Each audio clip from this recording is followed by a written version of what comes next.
It's 7 p.m. Do you know where your toenails are?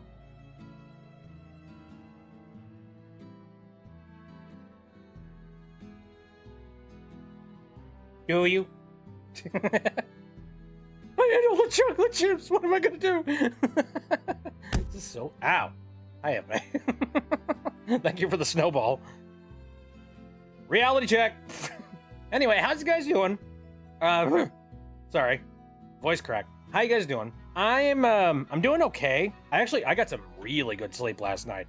I mean, partly because I got to sleep at a reasonable hour, but also partly because it was daylight savings time and we got an hour back, meaning that I could stay asleep for much longer. So, like, I think I got to bed somewhere around, I want to say like 11 o'clock or so, maybe 12. I forget when. But then, like, I woke up and I woke up at around like 9 p.m. and I was just like, oh, man, that's a heck of a lot of sleep. That's great. And then I remembered that, like, I lost an hour and I'm just like, actually, I gained an hour rather. And I'm just like, oh, that's like 10 hours of sleep. Oh my God. If you mix bacon with anti-bacon, would it explode? Yeah, I think there's some sort of an anomaly that would happen if you tried to do that. For anybody who, like, you know, and anyone who's watching the VOD or something, that question exists because in my stream announcement, I said, like, I don't have any bacon for you today, but I can guarantee I have anti-bacon. And in my headcanon for anti-bacon is that it's just like, you know, the lack of bacon that siphons bacon from other things. Hello, Cooper. How's it going? How's it going, everybody? I hope everything is good. Now, the one thing that I am kind of having... The one thing I'm kind of having problems with at the moment is that, like... So I've talked about this, like, at length, ridiculously, many times, but I have some vertigo problems. Specifically, I believe I have vertigo problems centered around, like, air pressure changes and things like that. I've never had a doctor officially tell me that that is the case. However, it's been like 4 years now that I've been having these problems, so I'm fairly certain that's what it is. But the thing is, like, my ears just kind of, like, act funny around the time that, like, the change of the seasons happen around this time of year. So, like, you know, the temperature is dropping from, like, being consistently around 70 to 60 degrees down to 40 and 30 degrees. And that is a sharp decline, and my head does not like it. And so right now, my ears are currently kind of, like, really sensitive. That's an interesting thing, too, is that, like, on top of the fact that I have weird vertigo problems, I also, like, get some interesting sensitivity in my ears. So, like, right now, you know how, like, have you ever, like, heard your own voice in your head while you're listening to a recording of it? Or, like, you know, have you ever, like, live listened to your voice as, like, you're talking? I like my ears are just a little bit more sensitive right now, and I can kind of hear my voice in my ears a little bit more. I don't know. It's weird. I can't really describe it very well.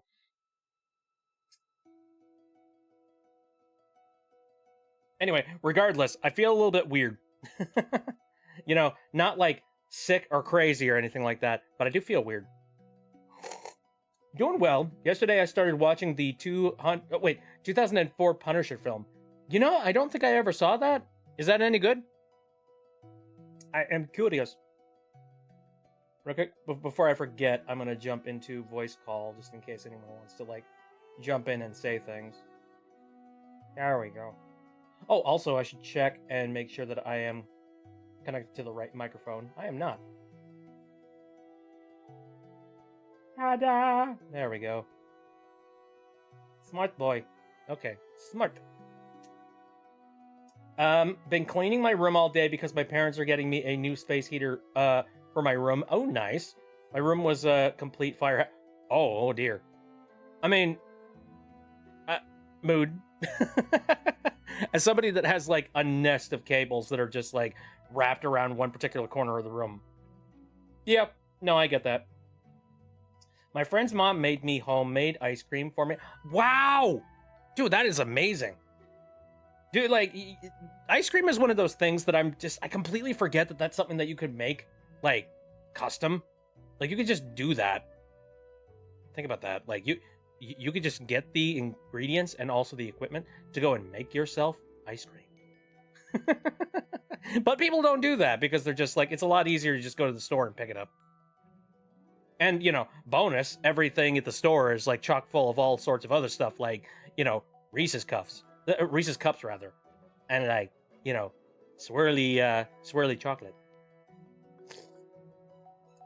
Or chocolate chunks. You could do that with, like, handmade ice cream, but you know what I mean. Might not stay because I have school tomorrow and it sucks. Yeah, no, that's fair. But thanks for coming in. I appreciate it. My dad has a problem. Every time the weather changes, the pressure of it gives him bad headaches. Yeah! Dude, like, totally. It's a getting old thing, I swear to God. It's one of those things where it's just like, my aching bones. I can feel the air pressure. I can feel rain coming in my butt. You know what I mean? Opinion on angel hair. Are you talking angel hair pasta? Pierce is here. Oh. Welcome to the stream. Why, duck? Since I started watching, yes, it is, and the Punisher is Marvel's most raw character. Mm-hmm. Yeah, I know about the Punisher. But what's funny is that I forget when the deal happened where Disney bought. Oh well, hold on a second. Oh, watch streak for Nova. Very nice, thank you. Want to play the not study game? How do you play? You're already playing. Right. Anyway, no, I forget when the deal to buy Marvel was a thing. It was a while back. But what's funny is that, Marvel of old absolutely would have gotten away with a Punisher movie or something similar. But nowadays, I really have a hard time seeing any type of, like, Disney. There's a lot of boba here. I really don't see Disney attempting to try and making any type of a Punisher movie in this day and age.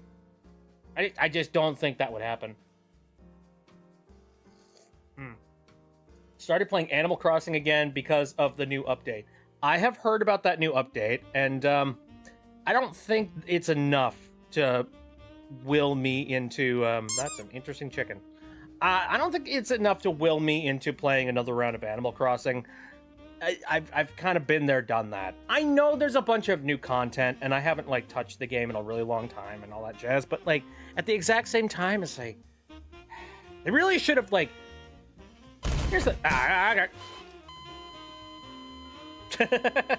Having a conniption! Thank you, Epic. My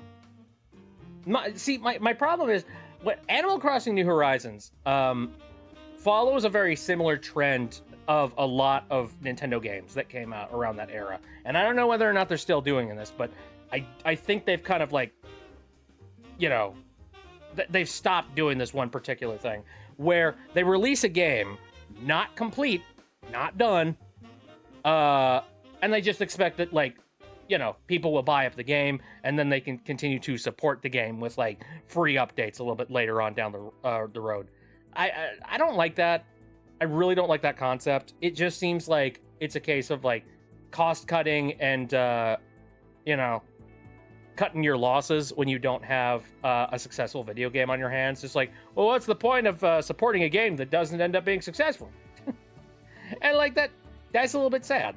I would much prefer Nintendo just make a game, make it good, make it feature full with a lot of stuff in it right off the bat, so that it's actually good. Nishan is asking, who are you getting hit by? Over on Twitch, I have got some redeems for some points and stuff. Like, which, by the way, points are something that you can earn just by watching the stream via Twitch. And those redeems are, I get, like, things tossed at me. So, for example, the boba that you saw earlier, and also that acorn that you just saw as well. The dead emote that happened a little bit earlier. There's some fun stuff that you can do with the stream. Frankly, I should probably come up with some new stuff to do. I don't know. My issue is that I don't have a heck of a lot of time to work on stuff like that. And at the moment, like... and also Snap. Yeah, that's another thing, too. And yippee. Yay! Hooray! But yeah, those redeems are exclusive over on Twitch because Twitch is kind of the only platform that allows you to redeem things via like channel points and things like that. So yeah, it's a little benefit to people that decide to hang out over on the Twitch side of things.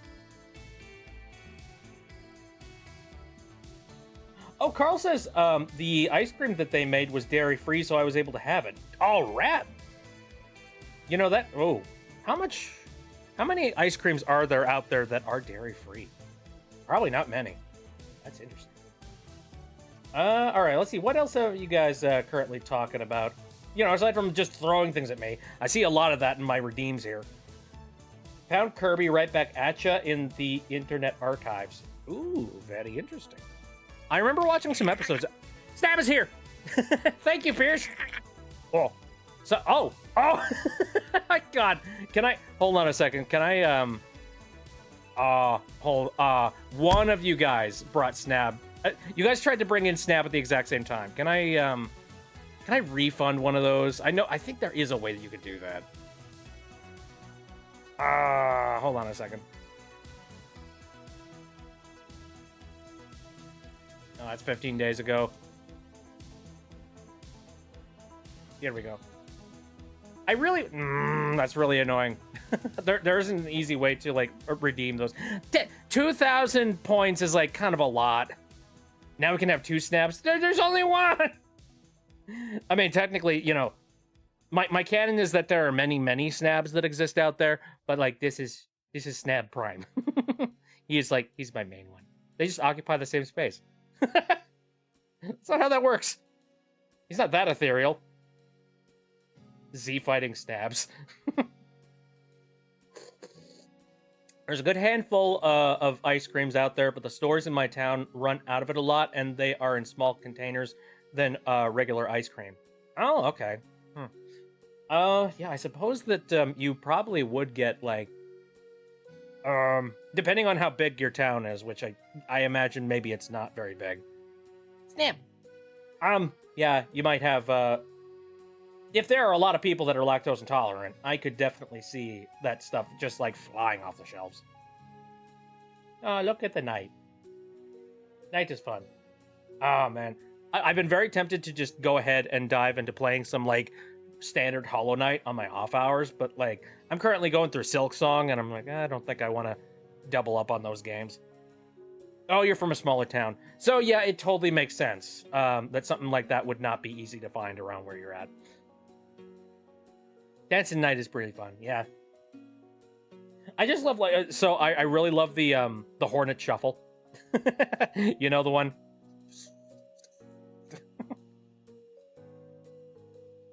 He's fun. I like games where you have, like, you know, silly movement patterns and things.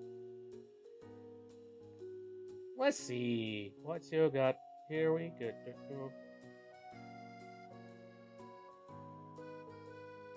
So you guys were talking about some other stuff as well. Let me see. If you want a fun site of Nintendo stuff, I found a website called Pokeflix that archives every single episode and movie of the Pokemon anime.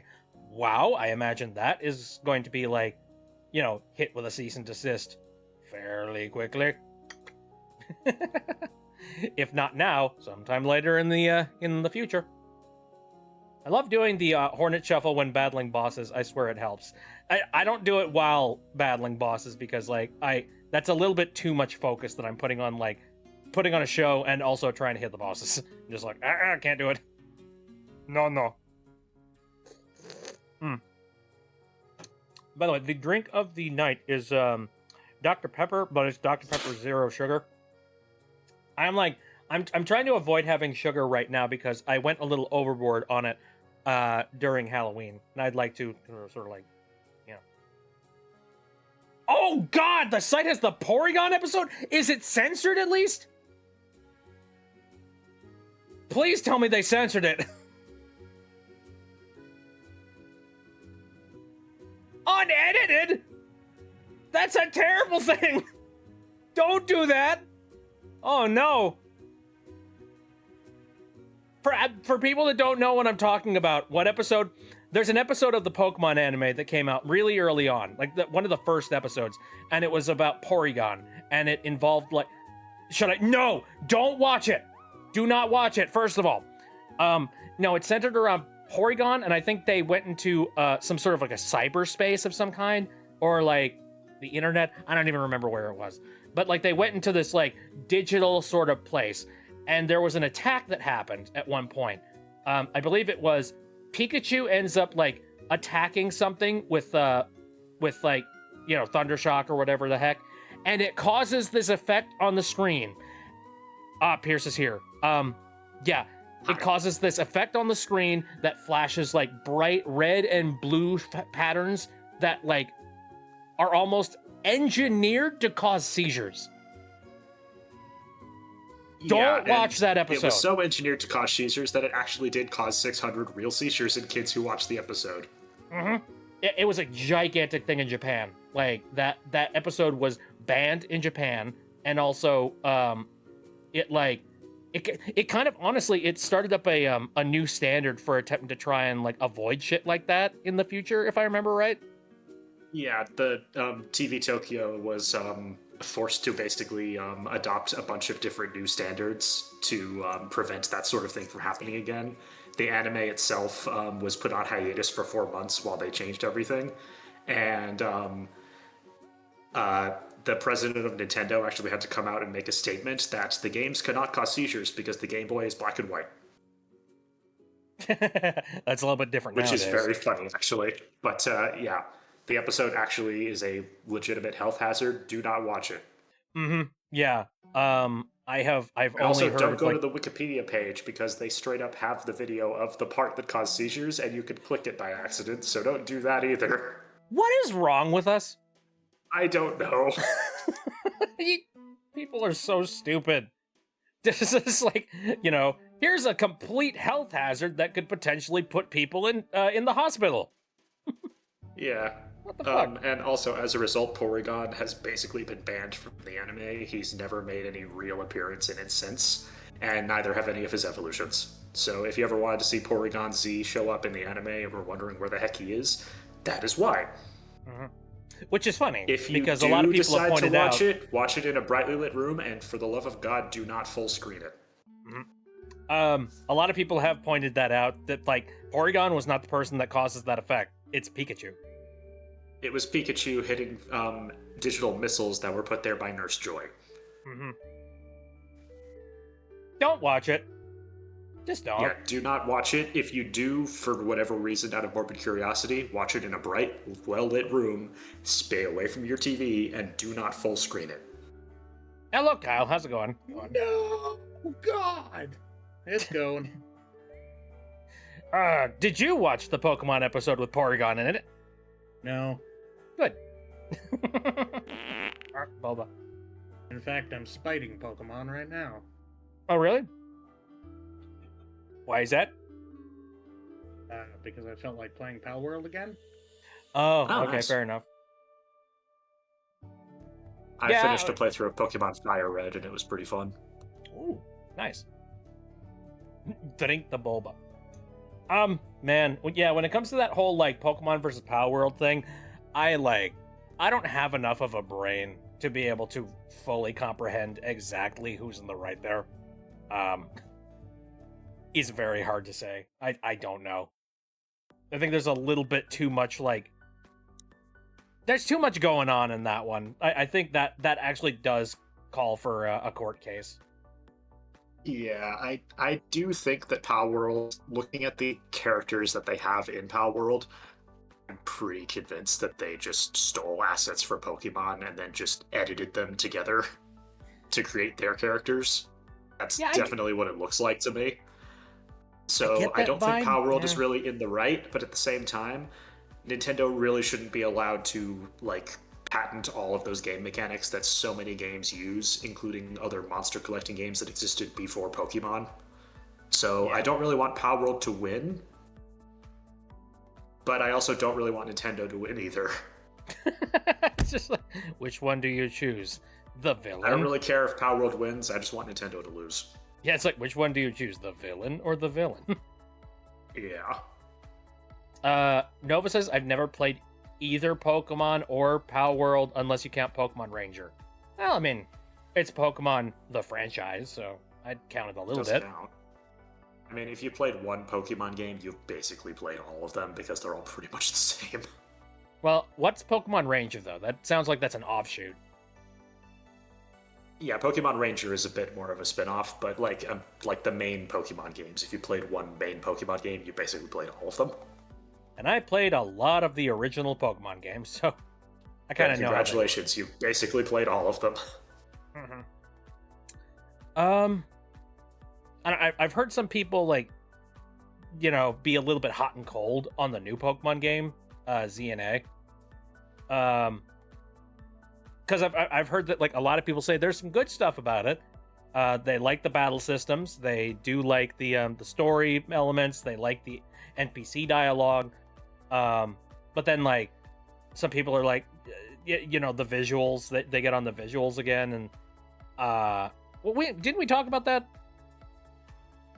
I think we did before. we I did. think the visuals, honestly, given the hardware they're working with, the visuals are fine. Yeah. And I'm at least happy that Game Freak is trying new things instead of just making the same Pokemon game over and over again. Yeah, that's true. I think that should be encouraged because Pokemon as a franchise has stagnated for way too long.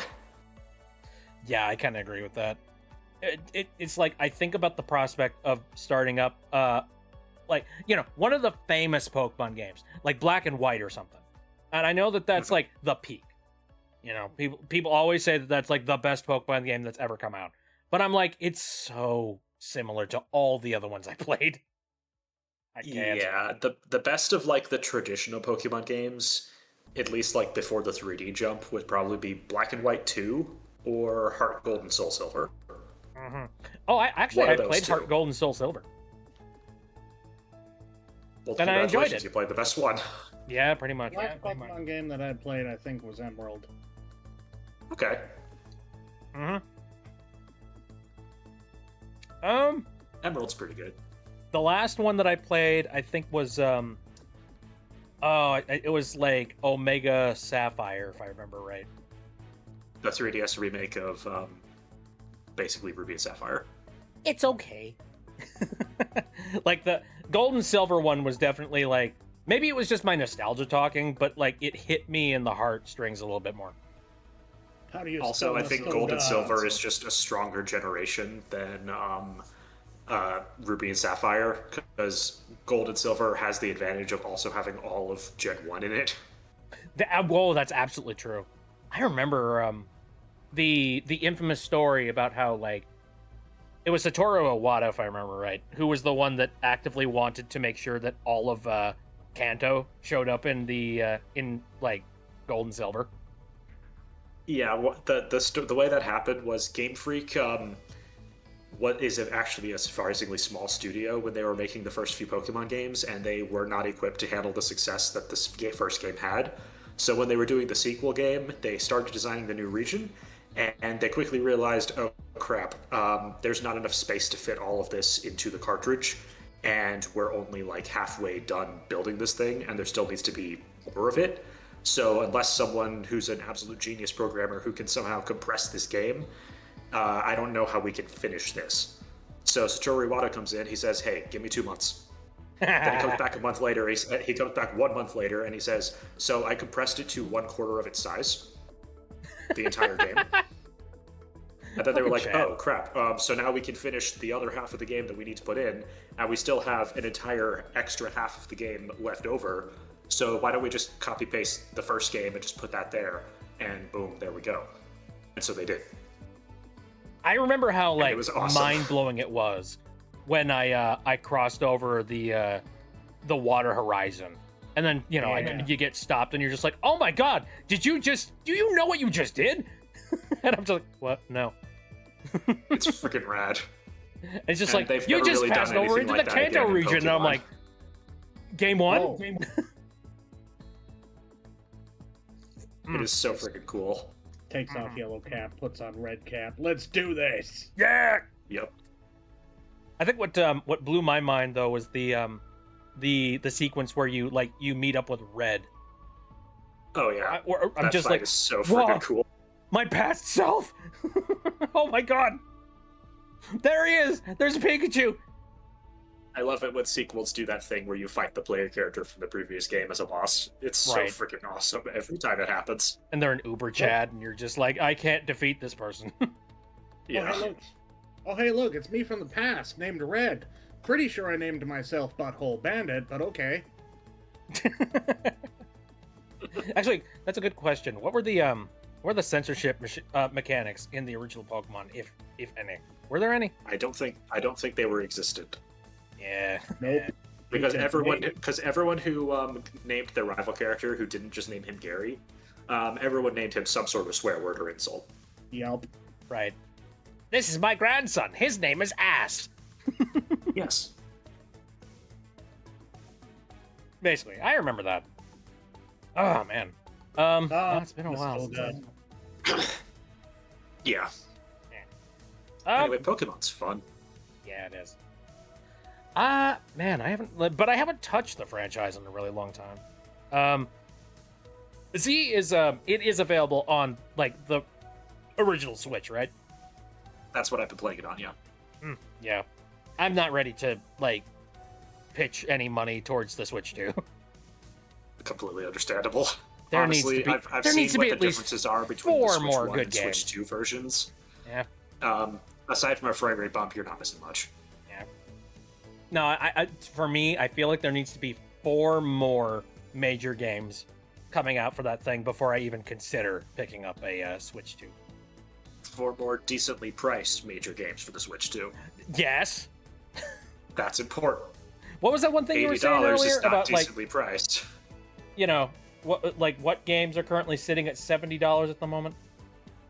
I mean, they're charging $70 for Mario Galaxy 1 and 2, That is such bull crap.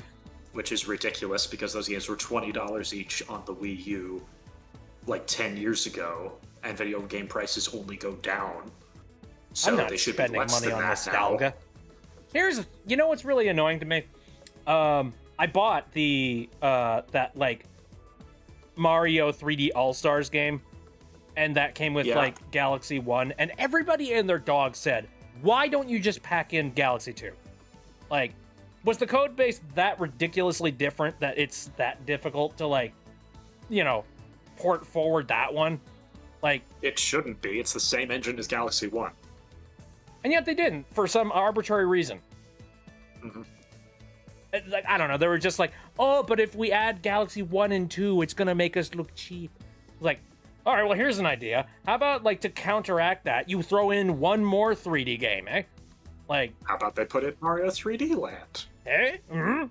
Or, like, worst... Well, okay, no. They decided to port Mario World, the Super Mario World. They what was it? 3D World? They did Yeah. that, like, separately, so... Can't do that. Yeah. And 3D World also came with that Bowser's Fury thing, too. Mm-hmm. That was a fairly decent port. That was pretty good. I do have a theory as to why Galaxy 2 wasn't included. This is just pure tinfoil hat. I have zero source for this whatsoever. But I think I have an idea as to why. Yeah. So most of the like Nintendo emulator, backwards compatibility, Switch Online stuff, that is not really done by Nintendo Japan because they don't care. It's actually done by Nintendo Europe. They have a special division called Nintendo Europe Research and Development. It's called, or NERD. That's what it's actually called.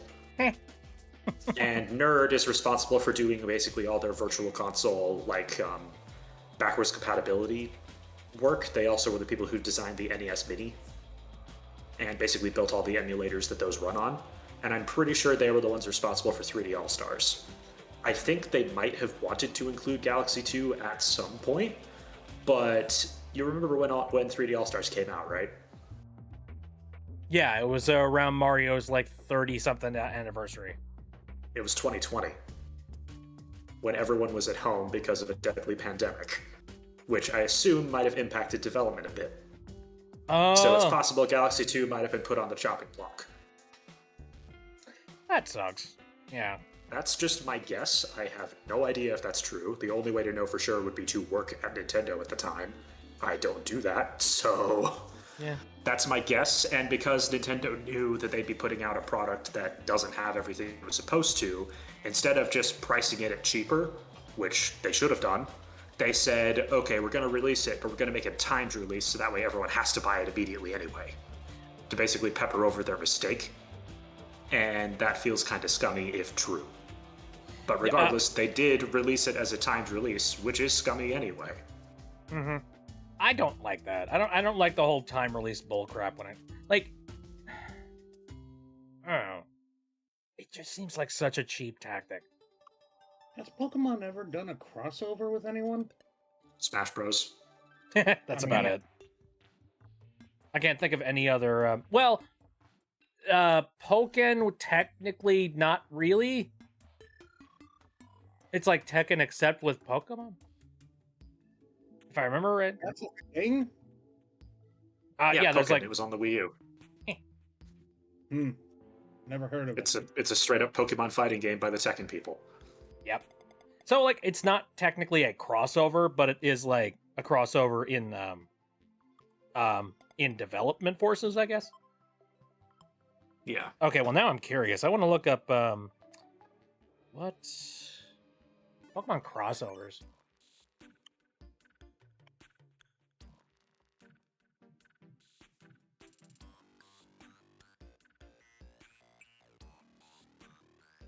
There's Pokemon Conquest. What's that? It's a crossover between Pokemon and Nobunaga's Ambition, I don't know what that is. which is some top-down strategy game made by Koei Tecmo. Okay. Basically, was this Japan basically in exclusive? practice, no, it got a full U.S. release. Oh, interesting. Basically, it's Pokemon Tactics. I do like me a good strategy game. Okay, I've pulled up on Bulbapedia. I've pulled up like a page that is specifically Pokemon game crossovers. Couple things. Pokemon Tetris. There we Yeah. go. There's one thing. At Smash Bros has got a gigantic list here. Of course, A it does. Pokemon Picross. Pokemon Mystery Dungeon, which is interesting. That's just Pokemon, isn't it? There's no crossover with That's- that, is it? Not really. That's weird. Pokemon Art Academy. There's Pokemon Tournament. There we go. Pokemon Conquest. Found it. Nice. Nintendo Badge Arcade. I feel like I that's remember just that. That's just getting like icons to put on your 3DS, isn't it? Oh, well, that's bullcrap. Oh, I remember that now. Wait a minute. What a stupid idea. Yeah. Accessorizing. Here's At one least that I if you remember. get a hacked 3DS, you can put in custom icons and make them whatever sprite art you want, which is actually really, really useful for organization because you can label your folders with icons. Yeah, it's true. Here's one that I remember. Harmonite. Do you remember Harmonite? Yes, actually, that was cool. Yeah, I really liked Harmonite. Harmonite was fun, and yeah, it did have some Pokemon music. Well, it was like, it was kind of a neat circumstance of seeing something that Game Freak could make that had nothing to do with the Pokemon license. Hmm. They also And, did like- that other game, Tembo the Badass Elephant. What? That's literally what it's called. Tembo the Badass Elephant. Yeah, I need to look you this play up. as Tembo the Badass Elephant. Oh, Tempo. No, Tembo with a B. Tembo. Okay. What is that? What are you?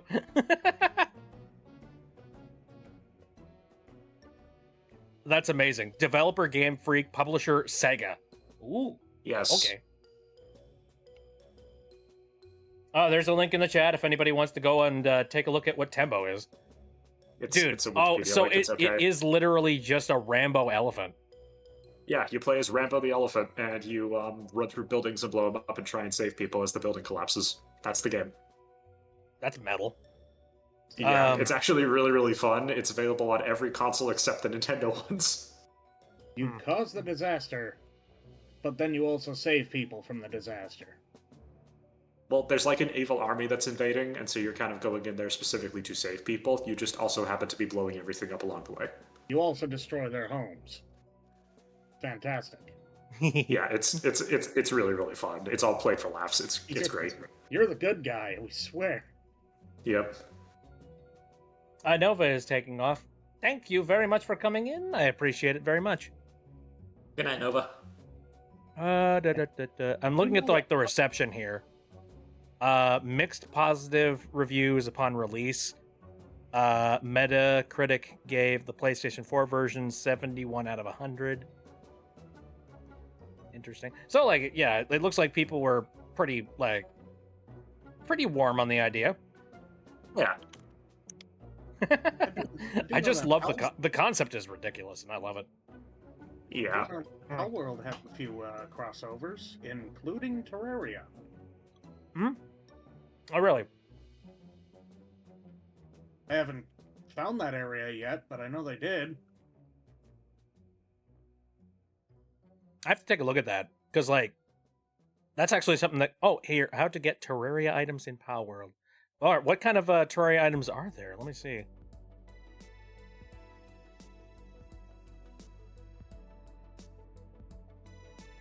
The Eye of Cthulhu! Guys, I do know that's in here. Yo, that's cool. I didn't know... So, I mean, that's one thing I like about indies, well, okay. Indie-esque. It's so difficult to tell who's an indie anymore. Alright, so the Terraria weapons that you can find are Night Glow, which is like, I don't know what the heck that is. Vortex Beater, heck yeah. Terra Blade, yay. Terra Prisma, which I've actually never heard of before. Excalibur, of course. And the legendary Meowmere. Freaking love the Meowmere. Oh, and the Terraria armor that you can pick up is hollowed headgear. So, yeah, hollowed armor, which hollowed armor is, like, pretty well known. And an Eye of Cthulhu mask. Yes. It Wait, looks so good. Is that a Cthulhu monster you can pick up? Oh, although I'm looking at the Eye of Cthulhu in-game. That looks a little bit iffy. It looks kind of disgusting. I see. Not in a good way. Like, in kind of a janky, like, oh, okay, so you had a weekend to work on this kind of thing. As little shade as I can possibly throw, by the way. Like, you know, making video games is not easy. Well, that's kind of neat. What other crossovers does Palworld do, anyway? I know they crossed over with Once Human. I'm pretty sure there's a couple other games. Once Human, of all games.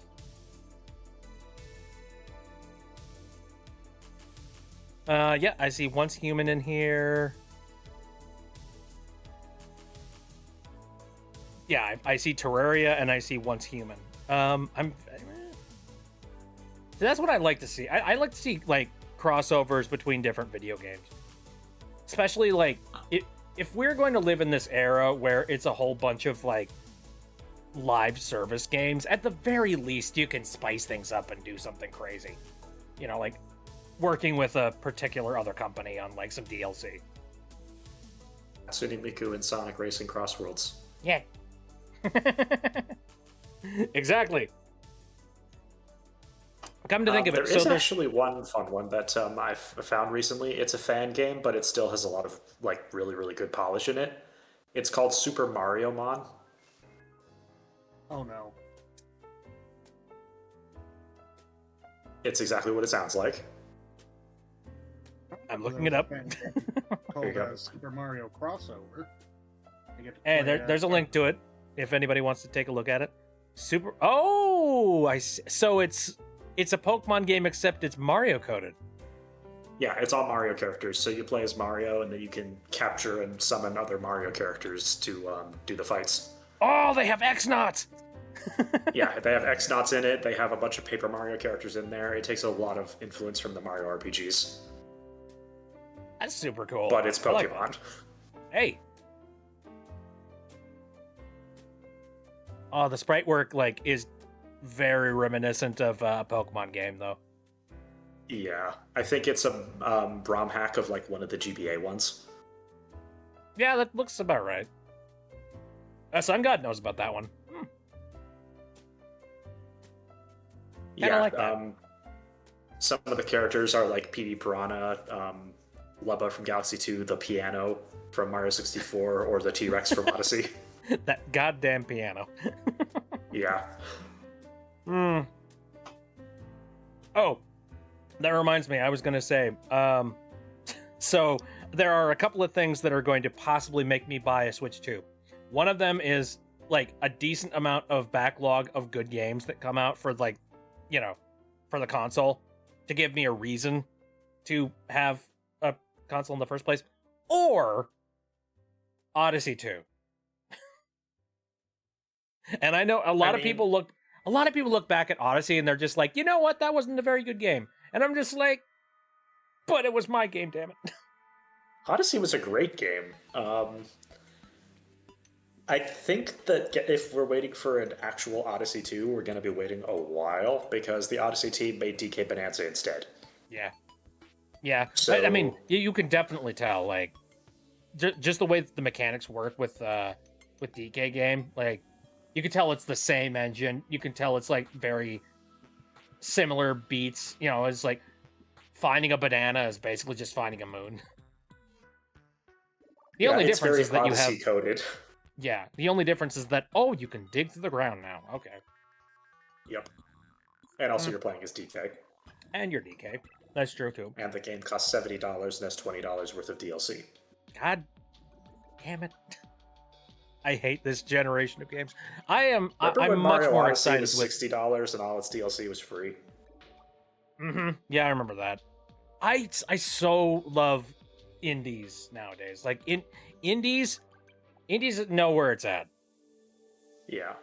Come to think of it, let me take a look at like what's the like top selling or like, you know, the new trending stuff coming out right now. Let me see. Well, okay, well what's top selling according to friggin' Steam? Battlefield What 6. is top Oh, selling? I saw a video recently, Battlefield 6, which apparently people are saying that it's decent. I don't know, like I haven't seen anybody jumping up and down about it, but apparently there's a person in that game that has a voice that sounds oddly similar to Ed from Ed, Edd n Eddy. Huh. It's like Russian Ed, Edd n Eddy. Which is freaking funny. That does sound pretty funny, actually. I mean, that's not enough to make me buy it, but, you know. Actually, there is one game that came out that I don't really see many people talking about, but I really, really think it's fun. Once Upon a Katamari. Ooh, interesting. They finally made a new Katamari game. Was that the one where you play as a ball and just keeps gathering more and more junk? Yes, you play as the ball, stuff sticks to the ball, that makes the ball bigger, which means you can roll up things that stick to the ball. It's the ultimate collectathon. Played another game like that, except you played as a hole in the ground. Donut County. Yeah, that one. Yeah, Katamari is better. Yeah. And you should absolutely go buy and play We Love Katamari right now. Let me check. Oh, I own Katamari Damacy Reroll. That's the one. Hell yeah. That's the remake of the very first one. I just love the aesthetic of the original. Like, there's something about the color choices of it. Like, it's incredibly colorful, but it also has an interesting palette that, like, you know, makes everything look sort of, what's a good way to put it?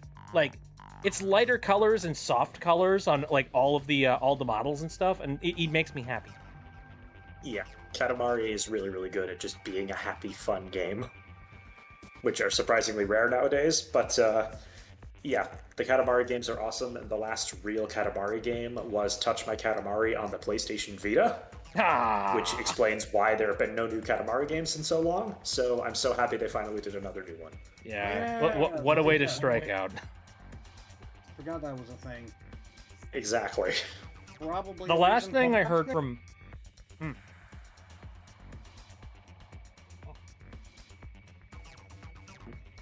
Were you gonna say something? Huh? Oh, were you gonna say something? No. I just said, I'm pretty sure there's a reason I forgot the Vita existed.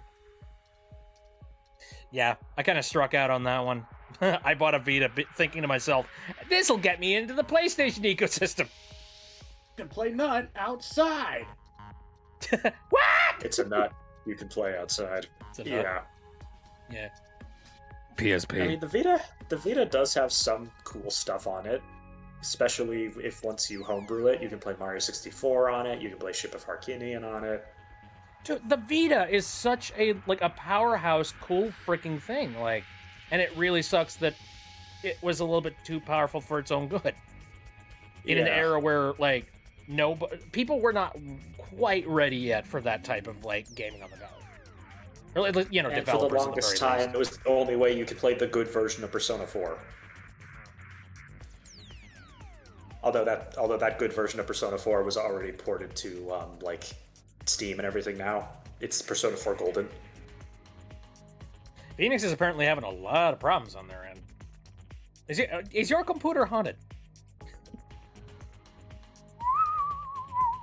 Ghost. This computer is brought to you by Lavender Town.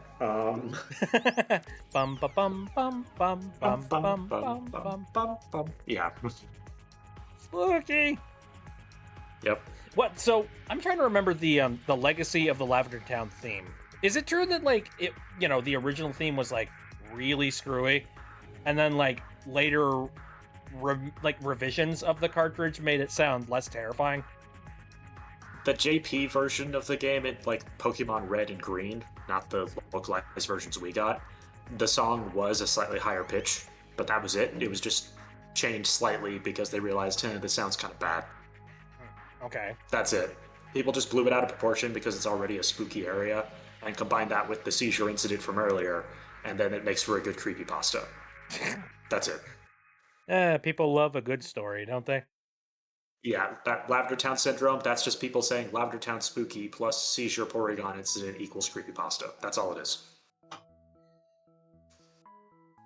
Let's see. What do we got going on? I'm looking at some more top sellers here for Steam.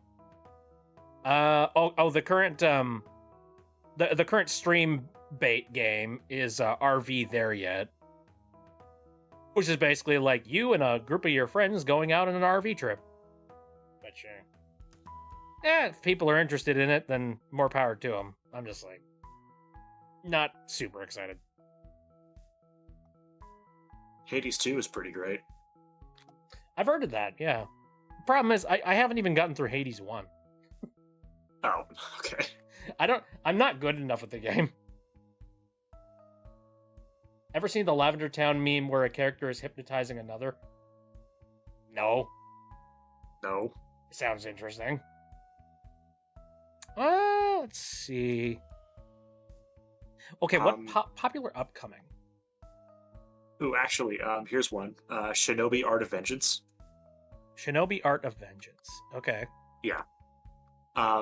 Basically, you remember Streets of Rage 4? Remember how that game was really, really pretty? Streets of Rage 4. I think so, yeah. Basically, Sega partnered with this French indie studio and had them make a new Streets of Rage game, and it was fantastic. And so they said, hey, do you want to do a new Shinobi game next? And they said yes. And so they did, and it's called Shinobi Art of Vengeance, and it looks beautiful, and it just came out. Nice. Oh, dude, I'm And looking it got, at some amazing reviews. I'm looking at some of the visuals on this. Holy shit. Yeah, it's This gorgeous. looks hand drawn and like incredible. Yeah, it is all hand drawn. Wow. Hmm. I left briefly, but I am back. Hey, wasn't there oh, I'm trying to remember. Wasn't there a new Ninja Gaiden like in the new Ninja Gaiden franchise? Yeah, Ninja Gaiden 4. How did that go?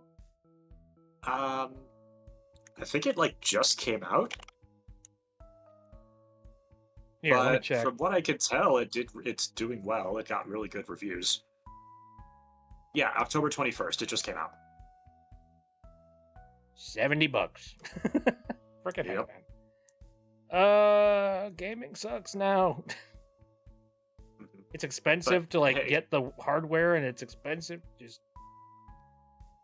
Here, let me see. Oh, very positive, very nice. Platinum 'Cause made a I- good game again. Yay! Yay! I remember I remember seeing the 3D Ninja Gaiden games growing up, and they always looked super rad and cool. And I didn't like Mhm. that was back in the day before I even knew that the NES versions existed.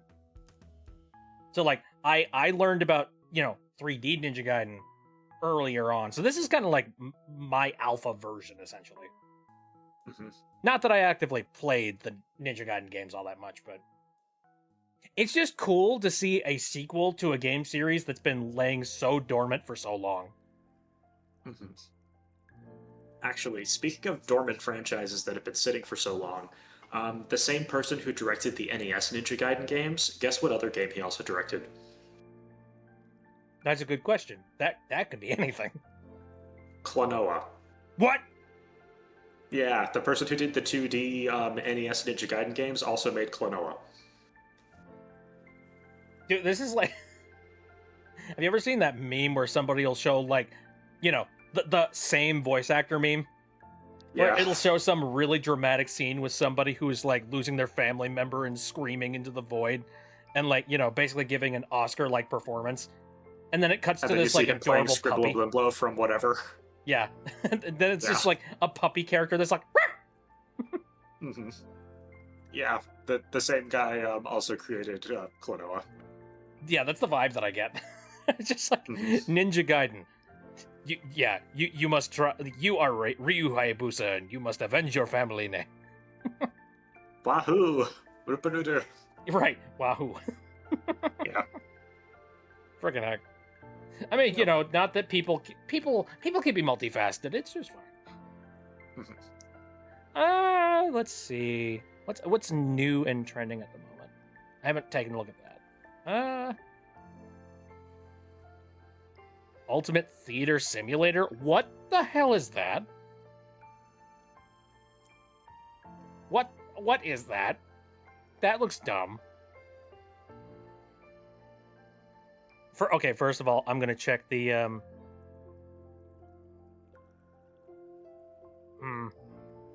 I'm so wary when it comes to anybody who might make a game via AI, you know what I mean? Yeah. So the first thing I immediately check is just are there any calls of we used AI for this? No, but if Okay. you buy now, you might be able to get some exclusive NFTs. Okay. No. No. Okay, so who's the developer? What else? What things have they? What the fuck? I go in here and it's just Ultimate Theater Simulator, but then they also made this other game which looks like it's an FPS shooter game, and I'm just like, what? Huh? Whiplash. I mean, I literally just said a minute ago that people can be multifaceted, but what? It's a hell of a jump for a developer. Klonoa Ninja Gaiden. I don't know, man. Yeah. Anyway, it doesn't look all that great. It looks like something that somebody plays as a goofy side game for their stream.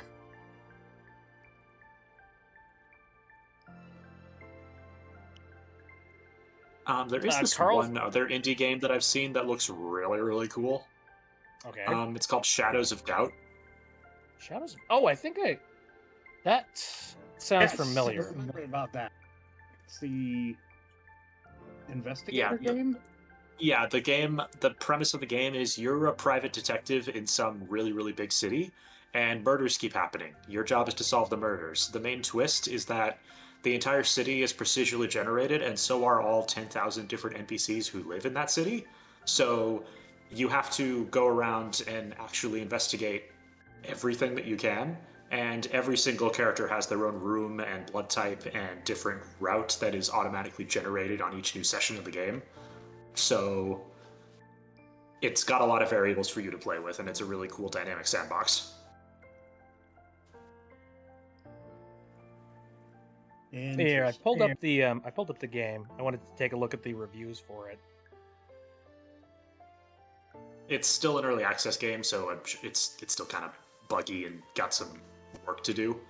But the idea is really, really cool. Yeah, the main thing that people are complaining about is that it has like a lot of bug problems.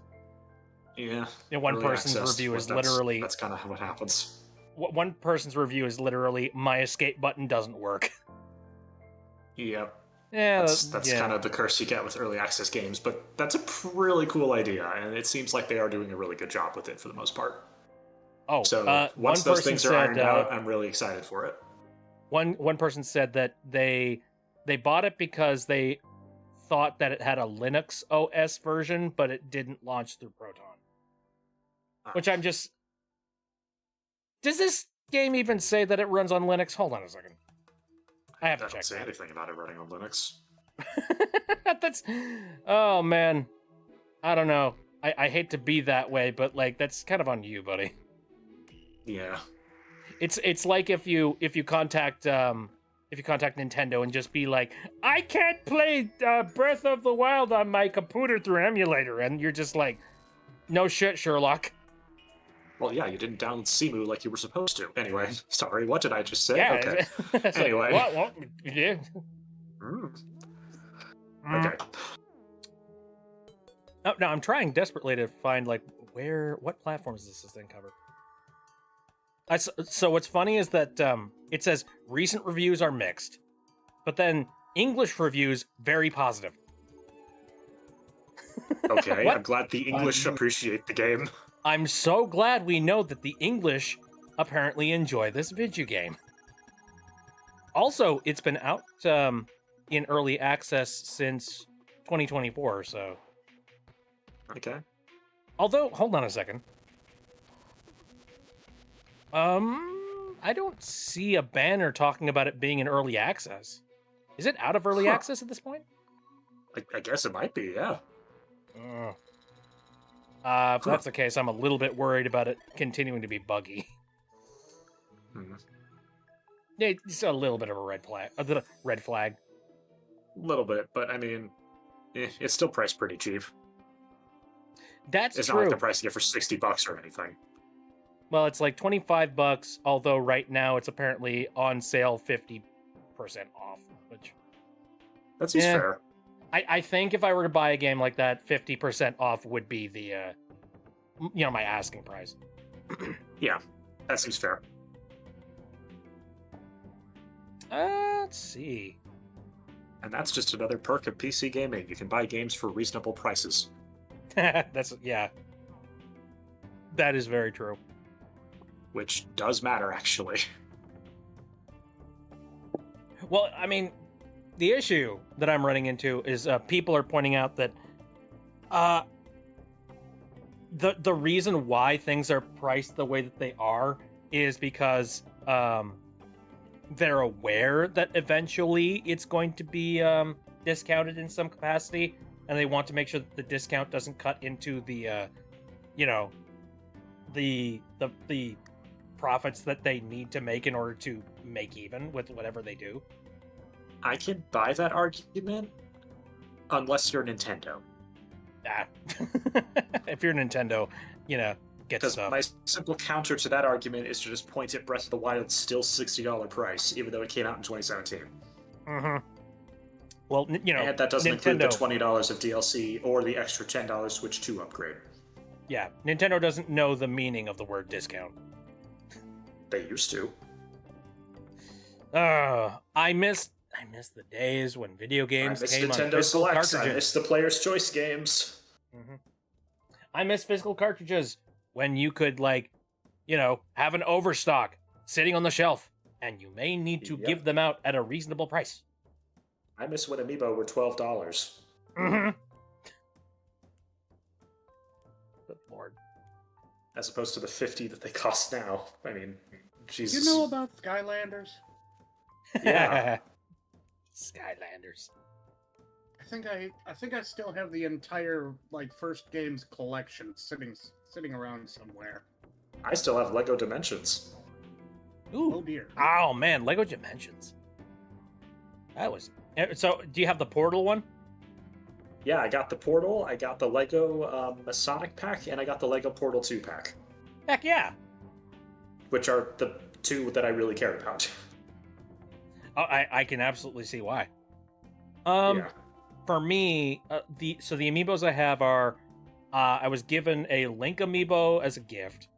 I was given a Zelda amiibo as a gift. It was like a Zelda Loftwing combo from Ooh, the Skyward Sword one. yeah, the Skyward Sword one. I actually have not Nice. opened that one just because I'm like, ooh, collector's item. That is actually a collector's item. You can't get that one anymore. And then one final thing that I have as a collector's item that I have not opened up, the Smash Brothers Banjo-Kazooie amiibo. Ooh, hell yeah. And the Yeah. reason why I got that was not because I'm planning on selling that anytime soon or have any plans of selling it, but because sentimental reasons. Yeah, it's Banjo. I in my mind, I'm like, this is the last thing that Nintendo will ever have their hands on Banjo related. That's the same reason I bought the Lucas amiibo. Oh, yeah, right. It's the only Mother 3 related merch that they've actually released over here. And that you will never see again because it's so Yep. difficult to translate and port a Game Boy Advance It's game. already done. Just release it. Just do the thing, Nintendo. Carl says, I used to have a bunch of Animal Crossing amiibo cards for Animal Crossing New Leaf, but I misplaced them and I have no clue where they are. Oh, yeah, I'm really sorry to hear that. Man. If you just want the functionality and don't care about having the figure, there are ways. Yeah.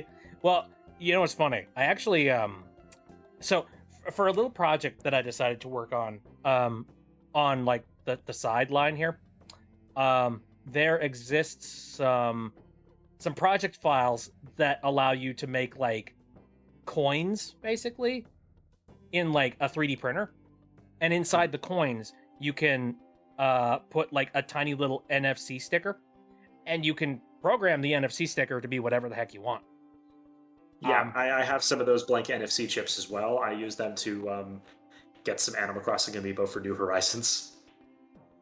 It's really, really great. Yeah. Yeah, one could, if you were a little like thrifty, you could get like an NFC reader and just scan the thing and copy that over. Totally possible. Yeah, and the NFC reader isn't anything fancy. It's literally just any Android phone ever made. So Exactly, yeah. Like, a lot of people forget that pretty much most, if not all, Android phones have got NFC built in. Yeah. All you need is somebody that decides to make an app that is, a little bit generous with how much it tells you about the NFC sticker. Yeah.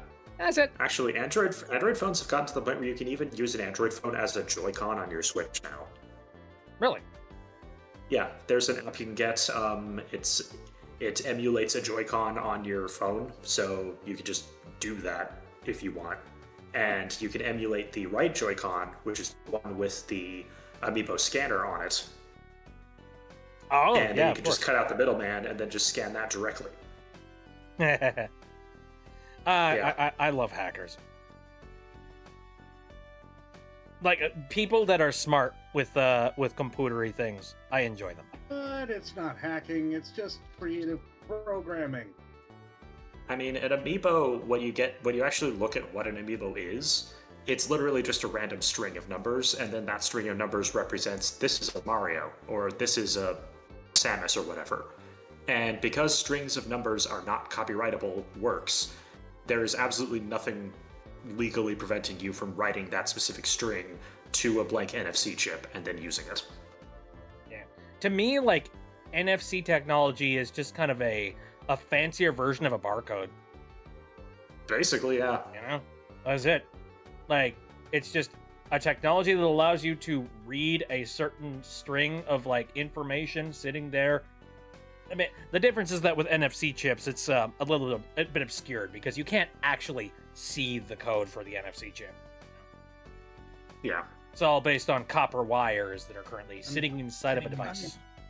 I'm sure there's a savant somewhere in the world that could just look at a barcode and tell you what numbers they are.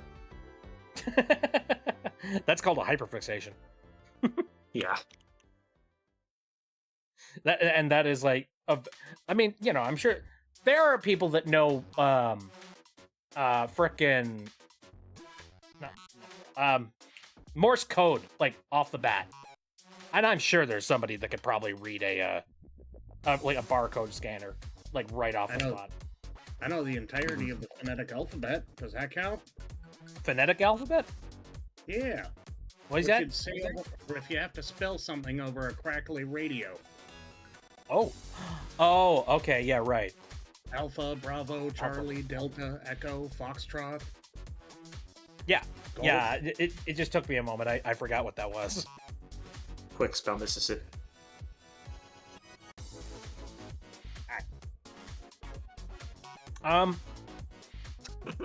Oh, speaking of barcodes, I just remembered this. Do you remember, like, those those kids' toys that allowed you to scan barcodes and, like, you know, train monsters and stuff? I remember the e-reader. Does that count? Close enough.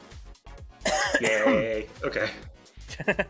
No, there was one specific toy. I want to find it. Hold on, let me, Oops, I accidentally opened up the Microsoft Store. Go away! I need to get that off my hot bar. I'm never going to use it.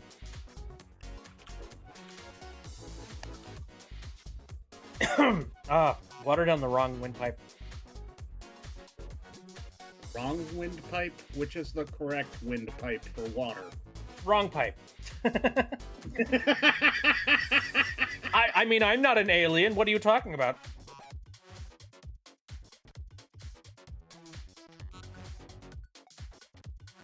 Here we go. I'm gonna pop this onto the screen here. And also copy image and link.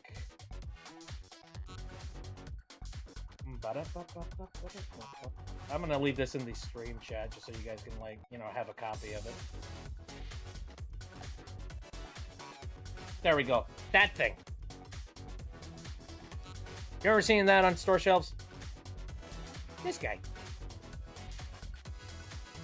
So I remember I owned, like, something very similar to this when I was growing up. The entire point of it is, like, you go and you try and find barcodes in the wild, wherever the heck you happen to be. Which, you know, this thing came out in, I think, the late 90s or early 2000s. I forget when. But, you know, barcodes were freaking everywhere. So you just walk up to, like, a soup can or whatever, scan the side of it, and then you got to see what was inside the barcode. And I have absolutely no idea what they used in the, like, this thing to determine what you got. It just seemed like every time I tried to scan a barcode, it would always, like, come out negative. Just be like, nah, nothing, try again. And I'm just like, what do you want from me? And then very rarely you would actually get a monster. Huh. Why does this thing look like an evolved form of a hit clip? You know, this thing always reminded me of, oh, shoot. Let me think. I mean, it looks very much like a dinosaur in, like, a lot of respects. Like, it's very late 90s, especially early 2000s coded. I miss that aesthetic. Like it says Maybe- radical on it. Yeah, radical. Radical scanners. Yeah, Radica scanners. And then there was another. I think what was the other game that I remember playing? It wasn't scanners, but it was something very similar. But made by like a different company, and that one did even worse. It didn't like scanners didn't really go anywhere. But I seem to remember that you had the ability to like link these things up with other people's scanners and then fight them. It's like the angriest Tamagotchi ever made. Yo, That used infrared. you're correct. That's a pretty that good used- description, honestly. I thought that used infrared. Infrared? What, Yeah. Tamagotchi? No, the other one. I don't know, actually. I thought there was one that used infrared to connect to other players, and it was like stupidly unreliable because a speck of dust could interrupt the connection. Well, that's just infrared in a nutshell. Yeah. I remember, I've seen a couple of like game reviewers and things like that. Oh hey, Amiibo generator. That didn't get posted. Anyway, so I've seen a lot of like reviewers of like old tech that have covered stuff like infrared connections, whether it be like controllers, whether it be like data ports and stuff like that. And the complaint was always the same, just be like, it's so unreliable because literal dust particles floating in the air can make your data not move smoothly.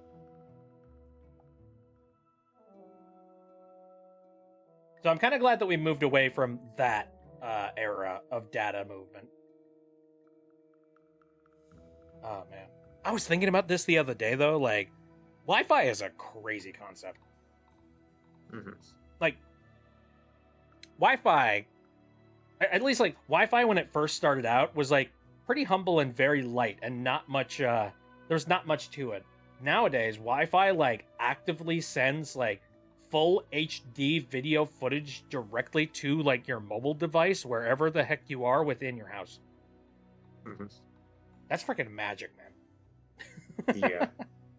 Never Any forget sufficiently that. advanced technology is indistinguishable from magic. Mm-hmm.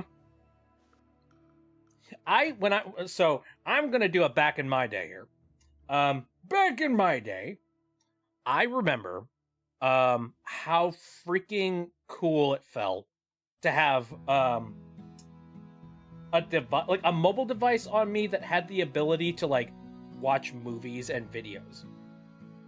And I always had like this dream of being able to like have like a mobile GameCube or something very similar in the palm of my hands whenever I wanted to use it. That dream exists now. Like, you can get a GameCube emulator and just play a GameCube in your hands now. Yep.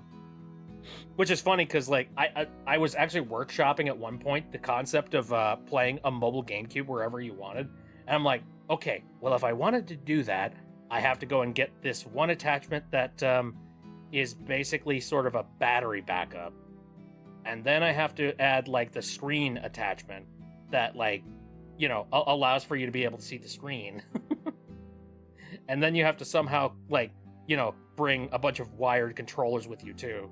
But technically, you could play a GameCube on the road if you wanted. Ooh, I did that with a PlayStation and a power inverter. Ooh, neat. I did that think I actually still with a have that old GameCube and a inverter power somewhere. inverter. Nice. We had an old tube television and a PlayStation running off of that damn thing.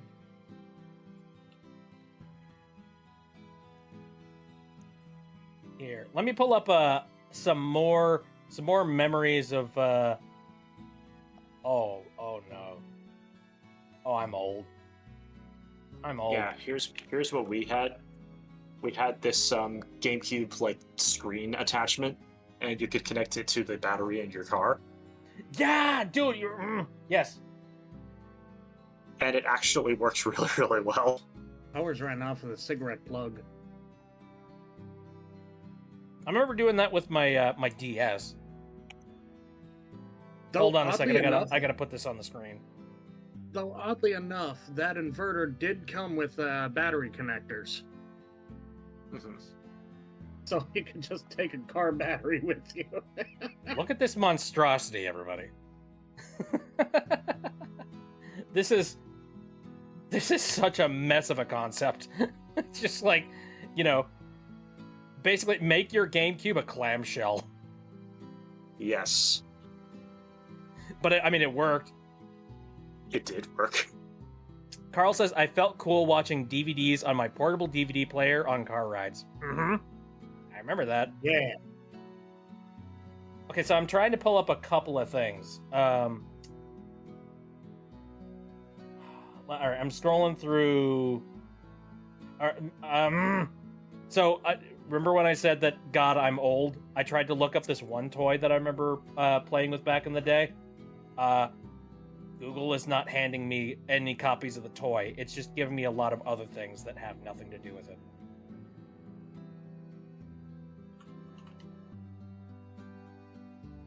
Oh, thank God, I found it. All right.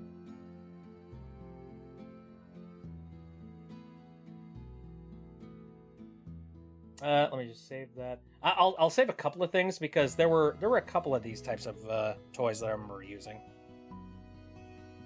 What was that other thing? Oh, shoot. You were talking about hit clips earlier. That was basically the music equivalent of what I'm looking for. Yeah, hit clips were honestly terrible, but at the time they were the coolest thing in the world because you could listen to a full minute of a song. One whole minute. That 1 minute of a song was stored on a cartridge, and if you wanted to listen to a different song, you had to put in a different cartridge to listen to a different minute of a different song. And it was all mono. It was great. I saw there was somebody who was making a YouTube video talking about how technically if you have the hardware to be able to make your own little circuit boards, or if you have one of the circuit boards for a hit clips, you can just hack into it and put whatever you want on the clip. Yeah. Technically speaking. And so they were showing off the ability to do that and just putting stupid shit on a hit clip. I'm trying to remember, what was that? It's like that. It's not a DVD player, but it's it's similar. Blu-ray. It's like a mobile video Laser player. disc. Oh, I remember now. It took my brain to reboot for a second, but I remember it now. Hold on. I also have it on Laserdisc. Laserdisc. All right, here's a little bit of nostalgia for everybody's day. Scrolling through here. First of all, let's put this picture of hit clips up on the screen. That's the hit clip boombox. I never had hit clips, but I remember seeing advertisements on it all the frickin' time. I do not. Yep. This is my first time hearing about what a hit clip is. It's basically a keychain sized music player that you could it gives you, Pierce said, a minute of one of your favorite songs. And let's scroll here. Look, oops. One of these days I'm gonna get a wired mouse for this computer and I'm gonna be so happy. All right, I'm the man. anyway, let's just zoom into these and take a look at what they got here. We got Backstreet Boys, Larger Than Life, NSYNC, Bye Bye Bye, Baha Men. Who? Backstreet Boys, The Call. I don't friggin' remember that. Ooh, I remember that one. Britney Spears, Stronger. Yep. Good Lord. Oh, that was such a long time ago, and I doubt those songs aged very well. Or maybe they did. I don't know. Someone's gonna have to go and tell me.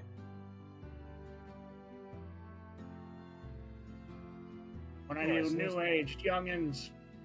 Yeah, you newfangled with your EDM. What was funny is I've seen a couple of videos on TikTok of people just being like, how can you stand EDM and dubstep? And then it cuts to like us when we were like 10 to 13 and we were listening to like hardcore techno. We were no better. Yeah. Shut the heck up. All right. So here's something that I remember owning way back when. And I'm sure that other people will probably recognize this. The Video Now.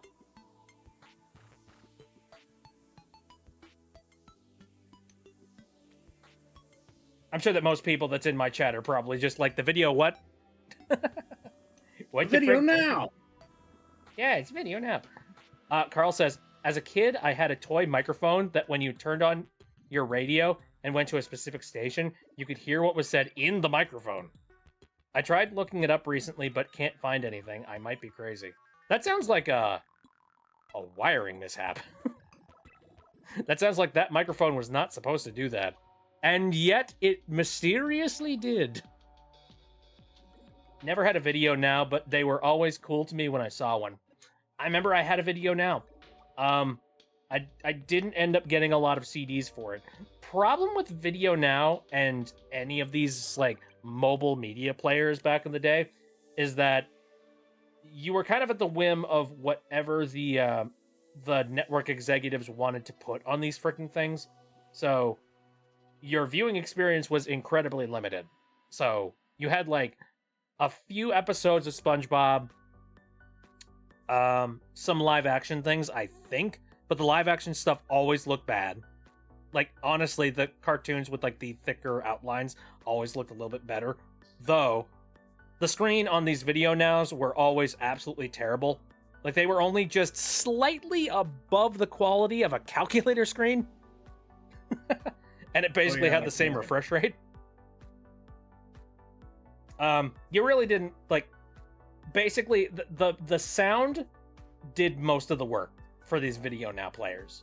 You didn't buy a Video Now to actually watch the media. It was just sort of like, you know, an extracurricular little extra bit of something to help you with your viewing experience. This is the freaking Stone Ages, people. Like, this is... Actually, you remember the best way to watch old movies at the time? That depends. What was it? I'm gonna send it in the chat because it's really funny. Ooh, yeah, please do. Remember this? Oh, yeah, I remember that. And also... Based choice for movie. Yeah.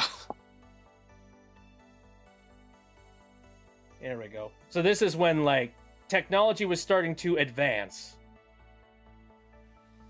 And we slowly started to get better options for mobile video viewing. Cue the Game Boy Advance video series.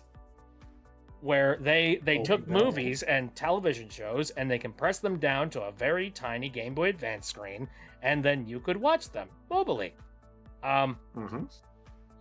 I don't remember owning any of these cartridges, but I have seen some video footage of people watching them.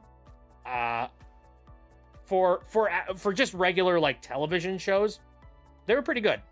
Like, I absolutely no complaint. Like, the compression, you don't even notice it when it's like that tiny. However, I still have the Sonic X one. Oh, do you? Yeah. Hey, nice. Although, so I have heard though, they managed to compress full-on movies onto Game Boy Advance cartridges. And when you can tell that they have been compressed that far down. It's like, that's about a 2-hour long movie, whereas all of the other videos being uploaded to these things were like 30 minutes. Free headphones inside. What? I just noticed that sticker down there. Free headphones inside. You ever wanted to watch Shrek 2 at 240p? You know what I wonder? What type of headphones were those? Do you think they were actual just like regular headphones, or do you think there were like special headphones that connected via the charge port? I bet they look like Shrek's ears. I honestly have no idea. Sure. Actually, you know something really weird about Game Boy Advance Video? Yeah? Guess who actually developed the technology for Game Boy Advance Video?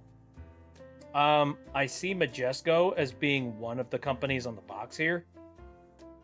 Was it Majesco? Majesco did publish a lot of it, but most of the R&D to actually develop it was done by 4Kids Entertainment. What? Yeah. Huh. That's interesting. Yeah, it was 4Kids. All right. Actually, that explains why Yu-Gi-Oh was on that. Yep. Oh, I understand that. Speaking of movies being ported to weird things, in a couple of my engineering games, certain movies have appeared as either various constructs or components. For Cosmeteer, there is specifically both the Shrek movie and the Bee movie that you can install as theater components.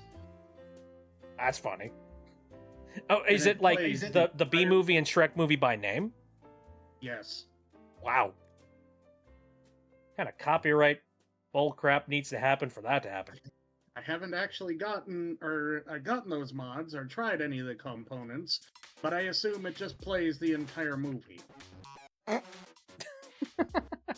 On a tiny ass screen that you probably can't even see.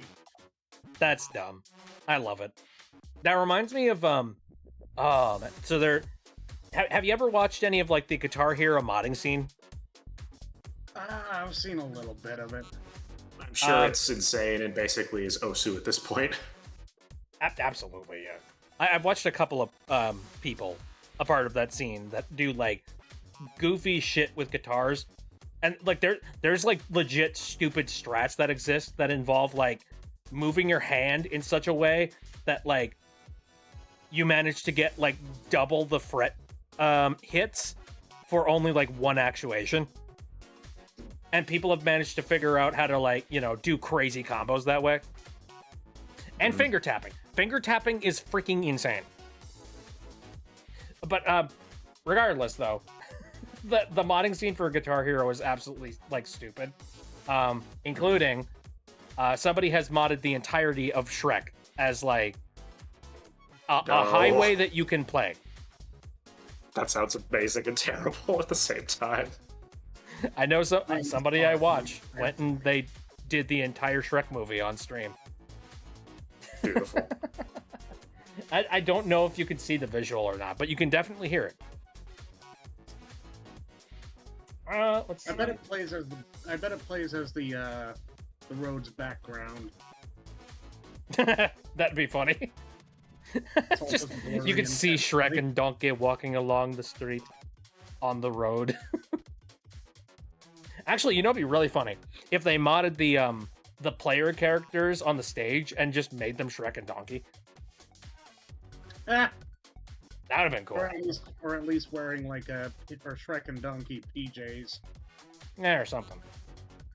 Or it could be like that one modded level of Trombone Champ where they replace the trombone player guy with Sephiroth because the song is One Winged Angel. I remember that one.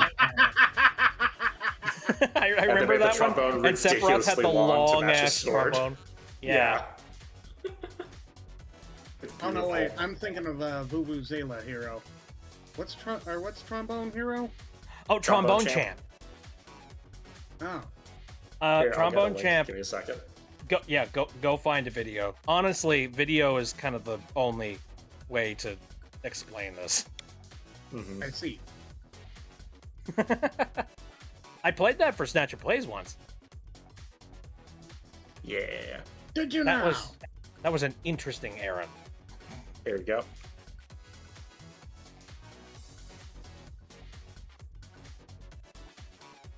Here. I'm gonna play this in the background of the stream. Okay. Oh dear God. All right. I need to pull it up on a YouTube tab so I can control the audio. Because it's a little bit loud. Here we go. Oh, it's 6 minutes. I might not play it for that long. Yeah, it's a long song. You'll get the gist of it after like a short period.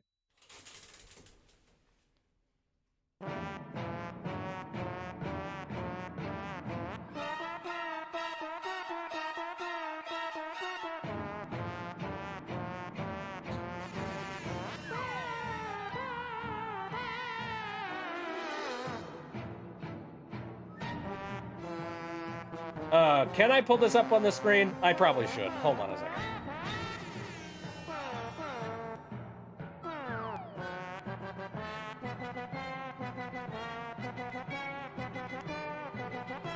There we go. Beautiful.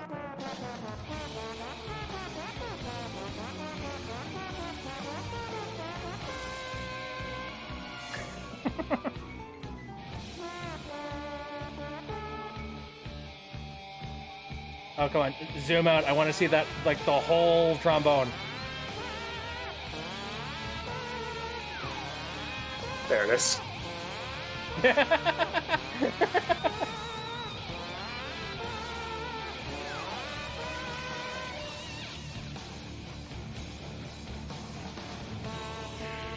You see the choir over there. There's the choir in the back. Absolute cinema, says Carl. Yes.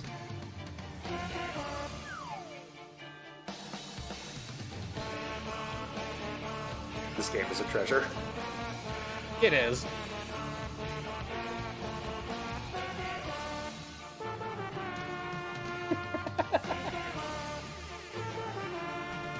Oh yeah, I remember this one now.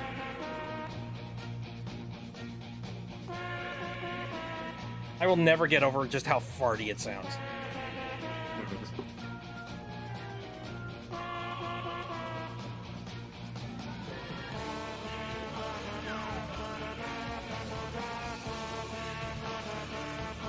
I think we get the gist of it. Yeah. Yeah, you get the idea. It's a really funny game. Sephiroth! Alright. Clear that Toot, guy out. toot, Doot, doot. toot, toot, toot, toot, Here. toot. Yeah. Clear that guy out. Yeah, mods are a hell of a drug. They sure are. What's some other mods that I remember, like, seeing that broke my brain? Besides Miku and Sonic Unleashed. Mm-hmm. Yeah. Oh, man. I was watching, so I remember I was watching this one video of, I believe it was like some Resident Evil 5 gameplay, if I remember correctly. And like, oh man, I really wish I remember who it was that was playing it, but clearly, like, I'm trying to remember, like, the characters that are in Resident Evil 5, it's Chris Redfield and oh shoot, who? Claire? I'm trying to remember. But anyway, one of the characters was clearly like modded and didn't look quite right, and they looked a heck of a lot like Lara Croft from Tomb Raider. Oh, And I one of- remember this. And one of the players was just like, "Wait, hold on a second, that's not right. She doesn't look right. That's weird." And the other one was like, "Oh yeah, yeah, kind of. I don't know. See, it seems fine to me." And then the other one was just like, "You didn't load mods onto this, did you?" And then immediately they were like, "No." And then the second they said no, they panned the camera over to the other player, and it's fucking Master Chief. Showed Master It's Chief. like- No. Oh yeah, sure, That's awesome. sure, no mods. No, this is all stock, That's right? awesome. I specifically That was saw in an the edit of Final it. Fantasy VII remake, you said? No, it wasn't Final Fantasy VII. It was Resident Evil 5. Right, got it. Resi 5, okay. Yeah. Okay, because I remember seeing another mod that also puts Master Chief in over Barret in 7 Remake. So I think that's what my great. brain was thinking of. I'm trying to think if that would fit. I feel like yeah, It fits pretty well. He attacks using a giant gun. that's true. I like Master Chief. Well, Master Chief does use gigantic guns sometimes, so that makes sense. The MA5C, a classic. There is one mod that turns Metal Gear Rising: Revengeance into Pepsi Man 2. Oh no. Why do I see this? It replaces Raiden with Pepsi Man, and it replaces Sundowner with Sunny Downer. Because you just can't match the power pack taste of Sunny D, and then the final boss is Senator Coke Strong. That is so dumb. I love that. Senator Coke Strong. Yeah. I'm trying to think of And a I good. think there's also Sierra Mistral. That's another one. Yeah. I'm trying to think of a good. Oh man, trying to make the mother of all cocktails. Can't fret over every can crack. I don't know. I got nothing.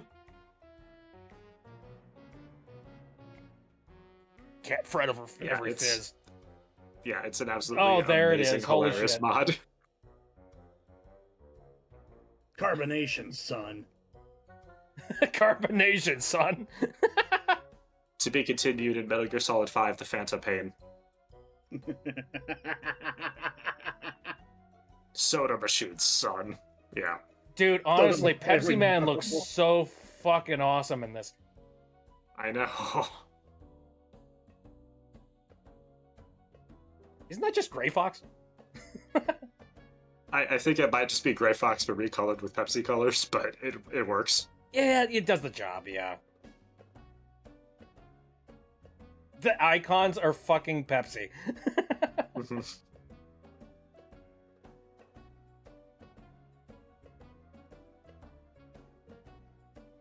Yeah, it does. Yeah, Gray Fox kind of does the job. It makes me a little bit sad that it isn't just like a full texture and like model swap. But when was the last time that anybody actively modeled Pepsi Man? I think it was for the PS1 game. Yep. And that's high quality. Mhm. Let me see what other games do I own that have like mod capabilities that I've messed with. I know Beat Saber is kind of the main game that I played a heck of a lot of mods for, because modded Beat Saber is like a trip. There's some like crazy highways that exist. There is one other series that actually has a really, really good modding scene. Have you seen the mods for Yakuza? Yes. Yes, I have. They're gold. They're insane. There's one for Yakuza Kiwami 2 called the Silly Mod. Highly, highly recommend. It is absolute gold. I'm just going to look up Yakuza Kiwami 2 Silly Mod. I would not expect anything less.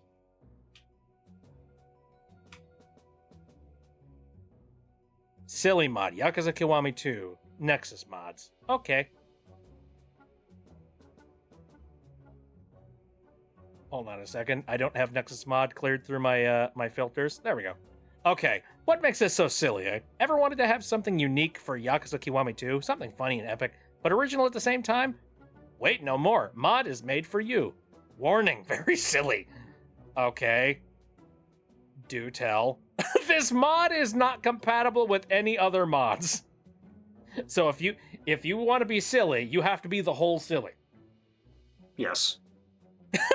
Wait, new heat actions. That scares me. I know the heat actions in Yakuza, and like The I new heat imagine actions are insane. those heat Yeah. actions are probably like goofy as shit. They are very goofy. New QuickTime events, Among Us is involved in one of them. new sounds, new models, and okay, yeah, I figured new models and assets. That was the primary thing that I was thinking about. Mhm. The sounds kind of like I'm sure that there's probably goofy stuff like the Taco Bell like bong or something, Mhm. like meme sounds. Oh, Carl is Yeah. heading out. Thanks for coming in. I appreciate it. Thanks for coming, Carl. Have a good night. Also a text file in the folder for all the credits for the songs used. Ah, okay. Playing with the cards close to the chest, I see. Want to keep it a Yeah, surprise. I posted a trailer for it if you'd like to see some of the stuff in it. Oh, okay. Hold on a second. I'm just gonna like pull this up on the screen because why the heck not? Hopefully the this thing will just allow me to do that. Bum, bum, bum.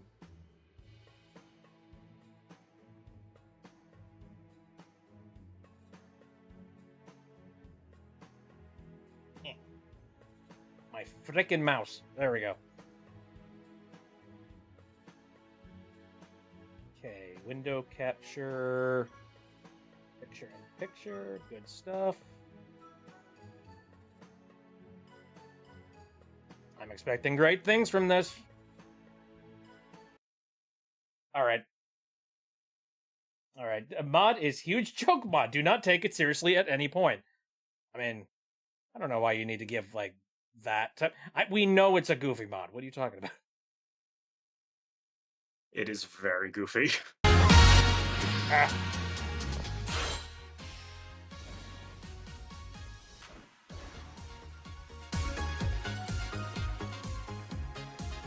New dance moves.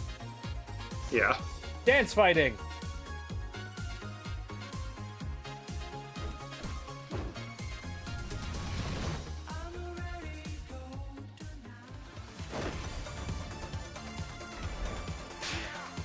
Just slap the dude. Romance. Leak spin. They're very nice.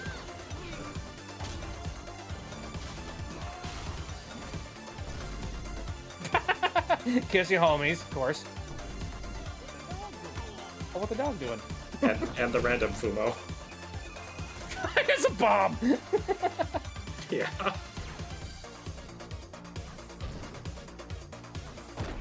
Duck. There's Yeah, a it's Mogus. just ridiculous.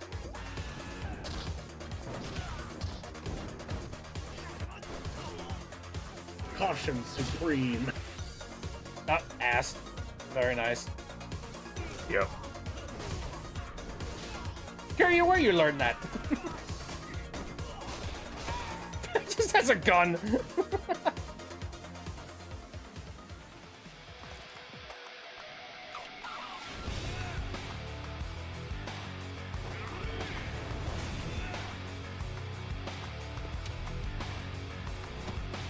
He parried him with the Fumo.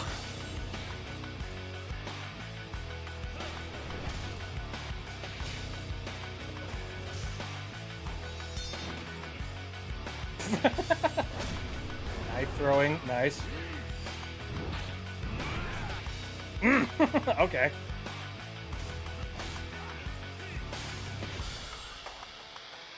Honestly, why can't Yakuza just be this? Honestly, most of these animations are like just from other Yakuza games, so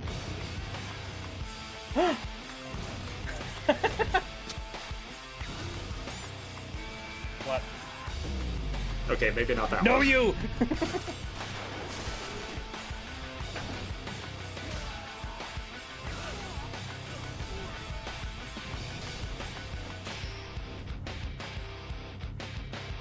Just flip him off. Yep.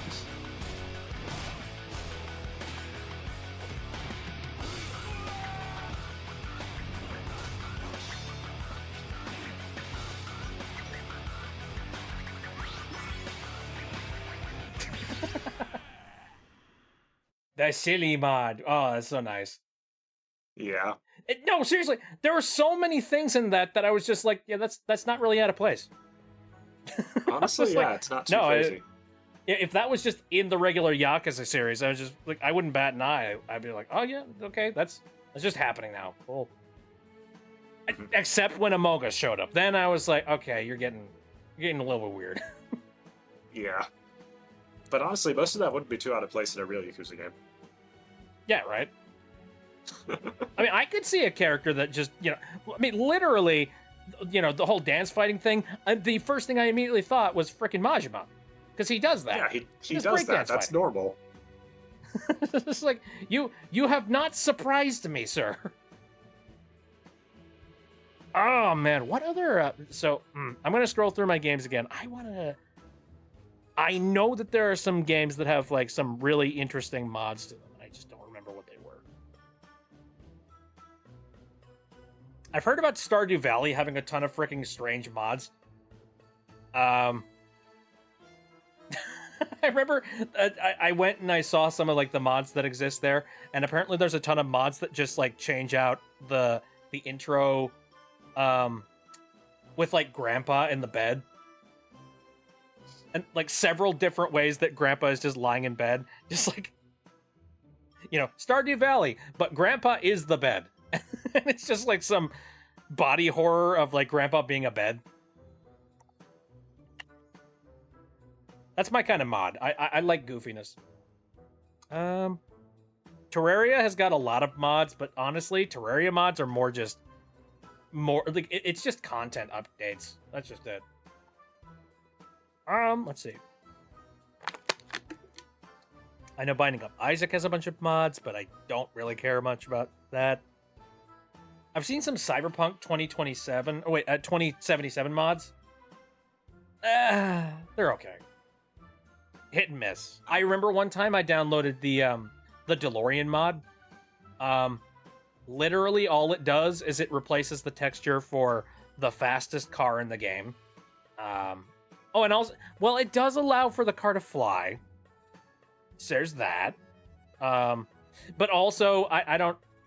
No shade to the person that made the mod, but I don't know where they got the model and the texture and all that, but it doesn't look right. Like, you can tell it is a texture and a model that is outside of the game space.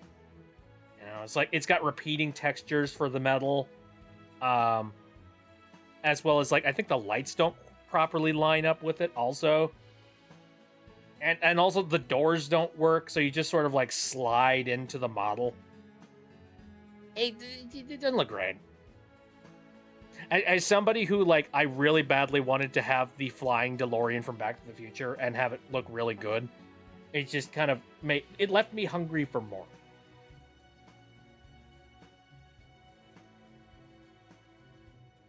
And then there's like, you know, 5,000 different mods for Half-Life and Half-Life 2. I know that. Ooh, actually, I got a really good one. Oh yeah. It just came out, like literally 4 days ago. It's a ROM hack of Earthbound. Oh yeah. Does it include Toby Fox? No. Yes. What? Huh? Wait, I was joking. What are you talking about? It fully converts Earthbound into being the entirety of Deltarune Chapter 1. What the fuck? And it runs on real SNES hardware. Oh, that is so silly. Mm-hmm.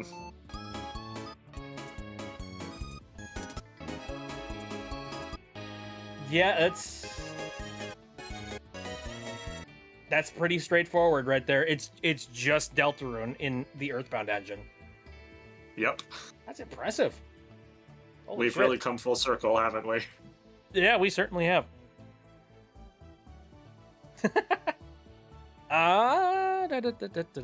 What else?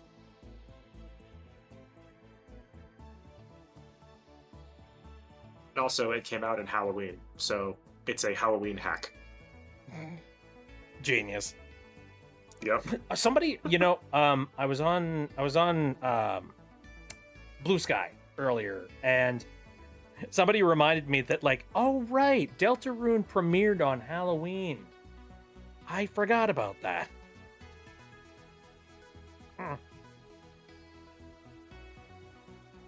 It's What like is it it's with a Halloween hack or something? Yeah, what is it about, you know, Mr. Tobias Fox and releasing, like, you know, infamous and famous things on Halloween? Oh, actually, that reminds me, there is one other game that has a ton of really awesome ROM hacks. It's Mario Kart DS. Yeah, I think you've seen the you've hack you've posted seen for about that that one? before. Yeah, someone added Deltarune Chapter 4 to Mario Kart DS. Yo. Oh, that looks good. Hold up.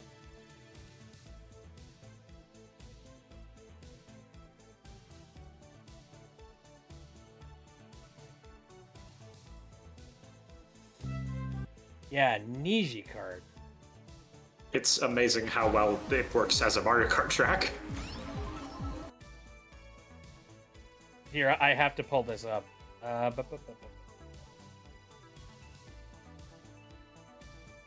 Here, mute the music real quick. I really should just, like, hold on. There we go.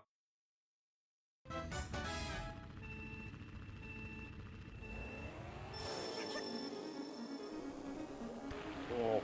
The music's good. Saw a dark fountain in the background. Yep. It even has little Also, are we prophecies. racing as Toast? I don't know what this is. It's some anime. I honestly don't know what they're Probably. doing with it.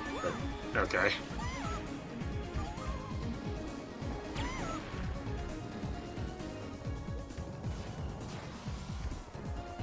Oh, the bookshelves. The bookshelves, like, swerve back and forth. And one other thing that's really cool that they edited in here was it has the Mario Kart Wii trick system where if you fly off a ramp, you can do a trick and get a little boost. That wasn't in Mario Kart DS. Oh, neat. So they added that mechanic back in. Cool. Wait, I only just saw the water cooler. Yeah.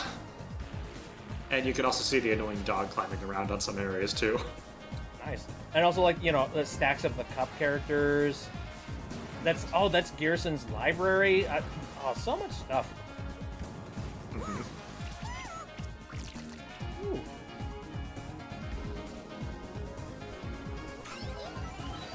And again, there are, like, you know, those glyphs on the wall, except it's a blue shell. Yeah, Haha, that's funny. one of the prophecies because you will be hit by one during the course of the race. As long as you stay in first place, you will. Yep.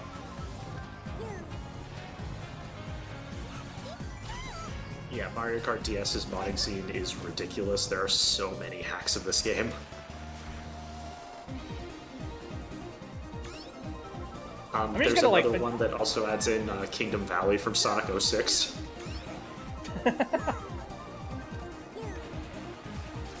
And another one that adds in Shrek Swamp.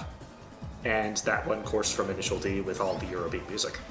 And all Wasn't the there? really steep There was a S-curve turns. racing game. There was a racing game with Shrek in it, though, right? Shrek Swamp Kart, yeah. Yeah. And is that where they got the map, or did they, like, do custom work to make Shrek Swamp? They made Shrek Swamp, and yes, it does play All-Star. Of course it does. Yeah. Somebody once told me. They also added in the Raccoon City Police Department for Resident Evil 2. Sounds about right. Yeah. And for some reason, just a lot of random anime. Yeah, that's kind of the vibe that I get. Random anime. I'm not really sure why that one got into Mario Kart, because I think they would do more like video game stuff, but okay, sure.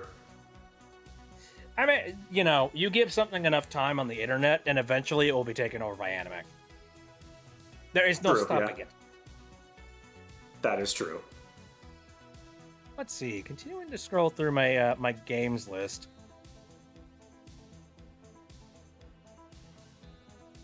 Yeah, there's my corner of Yakuza games. Yeah. I'm conflicted about whether or not I want to play Yakuza 3 or Yakuza 3 Kiwami. I really badly want to play Kiwami 3. But Up to also, you know that it's going to be bogged down with Denuvo bullcrap. Yeah, the original game, like the original Yakuza 3 Remastered, I don't think it has Denuvo. I'm honestly not sure.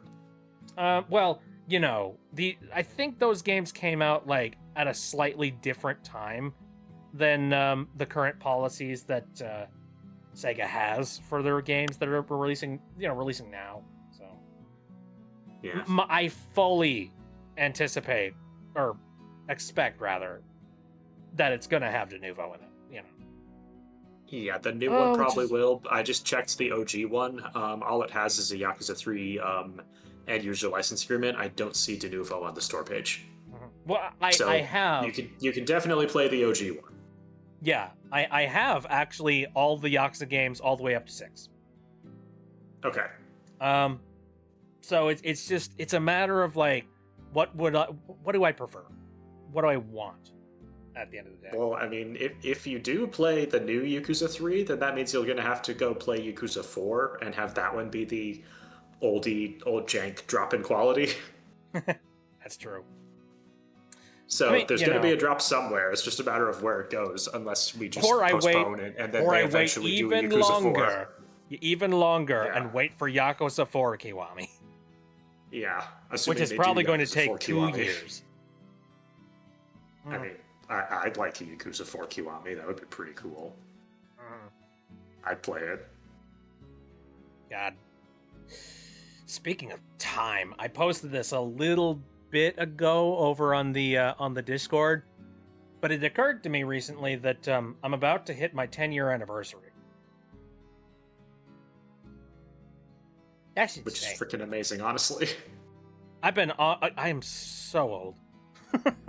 I've been on the internet for too long. I don't remember when I started doing VTubing, but I know that I started streaming stuff in 2015. So it's just a matter of time. I've been trying to think about like what I could possibly do for the anniversary, and like I got a couple of things. I'm thinking I have a like not a complete list, but a really good list of pretty much all of the games that I've played over the course of the last decade. Thought about doing a little bit of like, you know, a retrospective of that. And, you know, now that so much time has moved on, like, what do I think about them now that, like, you know, I've had a lot of time to digest it and think about everything that's gone on. And then, let's see. Who was it that made this suggestion? I'm taking suggestions in, like, either right now or, like, over in the suggestions area over in the Discord. Yeah, Spooky Scorpion. They made the suggestion that I should do some Hat in Time mods. That'd be fun. Frankly, I have not done that in a very long time, and that has been my bread and butter for the longest. Like, I played so many Hat in Time mods, like, holy shit. I mean, that is a game that has a really, really good modding scene. Absolutely. I think it'd be a good return to form. So I would not be against that. I just gotta compile, like, a good set of mods that I feel like would, like, you know, vibe well with an anniversary setting. Yeah, I play some of the will old say- favorites again. That would be cool. Well, I don't know. Old favorites, maybe.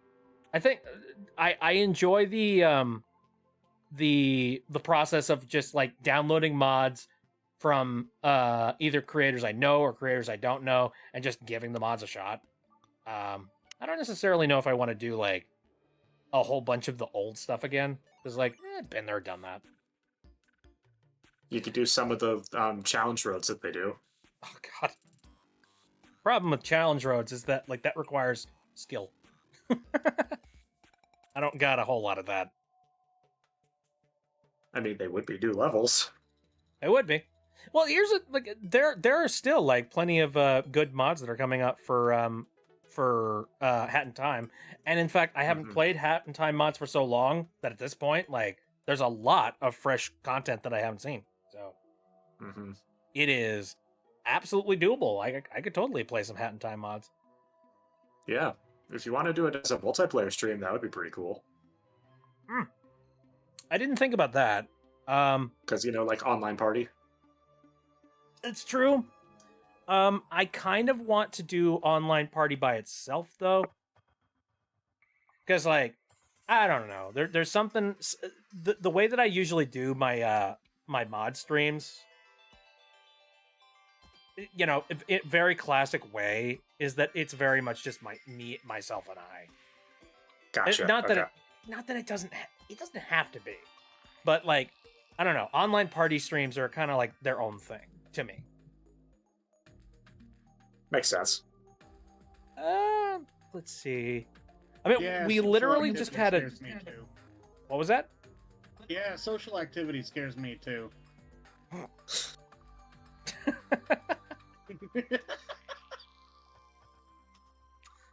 We literally just had a gigantic Timmy day.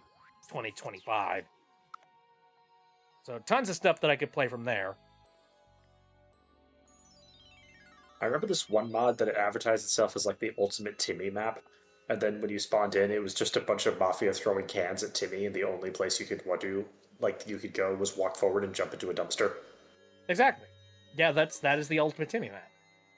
Yeah, that was amazing. Timmy replaced with Jack and Stein voice clips. Wait. No, Timer. Timer replaced with Jack and Stein voice clips. Oh, funny. So as the timer is counting down, it's just like, you're taking too long. You're taking too long. You're Donkey Kong. What? Okay. You're Donkey Kong. Here, let me go over to most popular and sort them by literally just 1 year. Because like I've been away from things for a very long time. Oh jeez, Maximum Metal. Holy fuck. Wordy, what the hell? that is I really I should play that. That definitely needs to be on the list.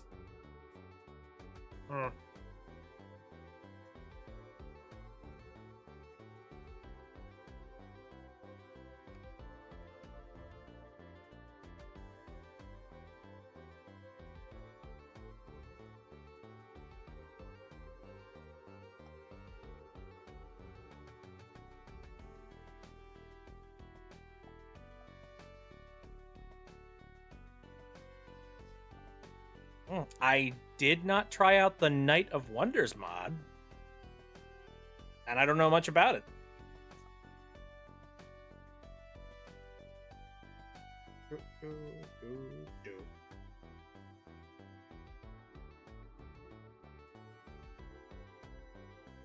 Playable credits. Because that's the one part of the game that I was missing some action. Like I said, I'm scrolling through this. There are tons of freaking, like, amazing maps made by some amazing people. I should probably just dive into that. Why the heck not?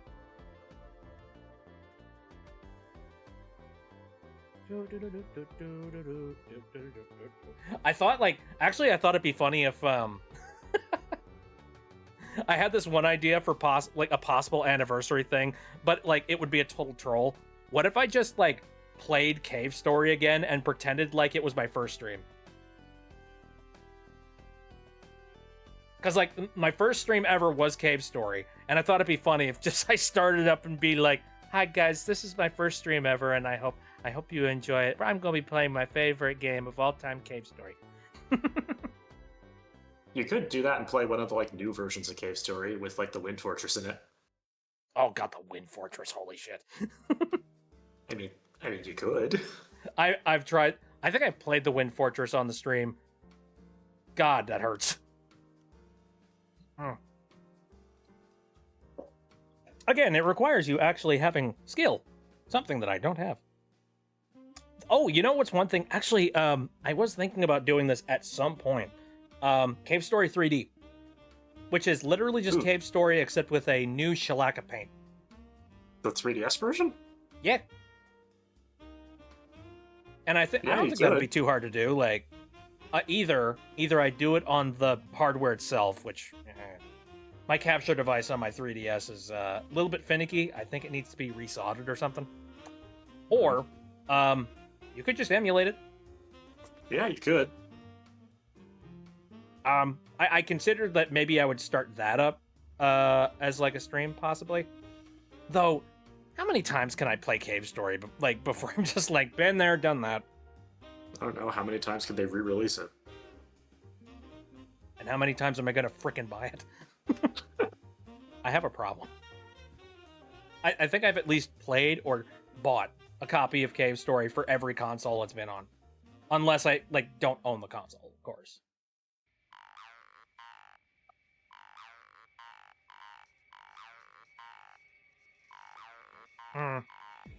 Yeah, I don't know. I'm a little bit empty on ideas when it comes to the whole I don't have any crazy debuts happening. I don't have any crazy model reveals. I don't have any crazy scenery changes happening. I don't have anything like that lined up.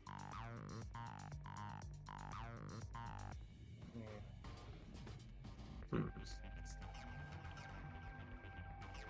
Anyway, what other things have been going on as of late that I could talk about? I don't know. What have you guys been up to? Anything interesting? Still playing Pacific Drive. Ooh, okay. Playing Pacific through the Drive. New DLC they got. I have to look up Pacific Drive real quick. Just to remind myself, like, refresh myself on what it is.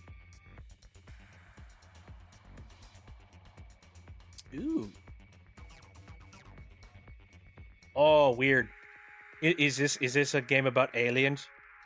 No, even better. Okay. I'm looking at the trailer right now, and it looks like kind of crazy. Yeah.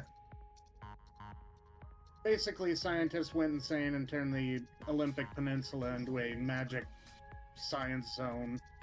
Ooh. Everything's in a constant state of flux, and you gotta somehow survive in there. I'm getting weird vibes of Half-Life 2, honestly. Like, in theming. You play as a nameless, faceless, and literally modelless mook that people talk to somehow. Feels very Gordon Freeman.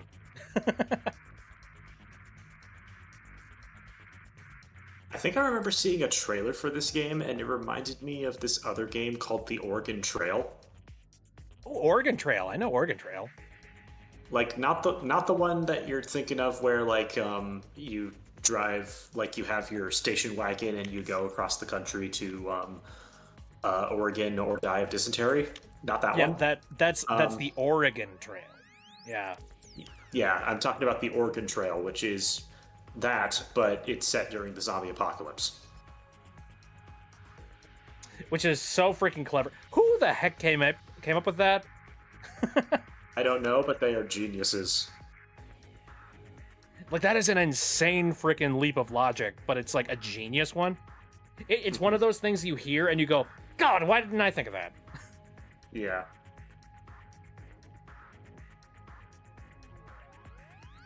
It's like the pun demands a game be made out of it. Right.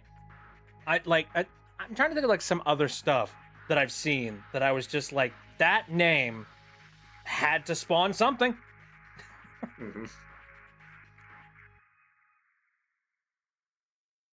Was a good example. But yeah, when I saw that Pacific Drive, it was like you're driving some crappy station wagon and you're trying to drive across the Pacific.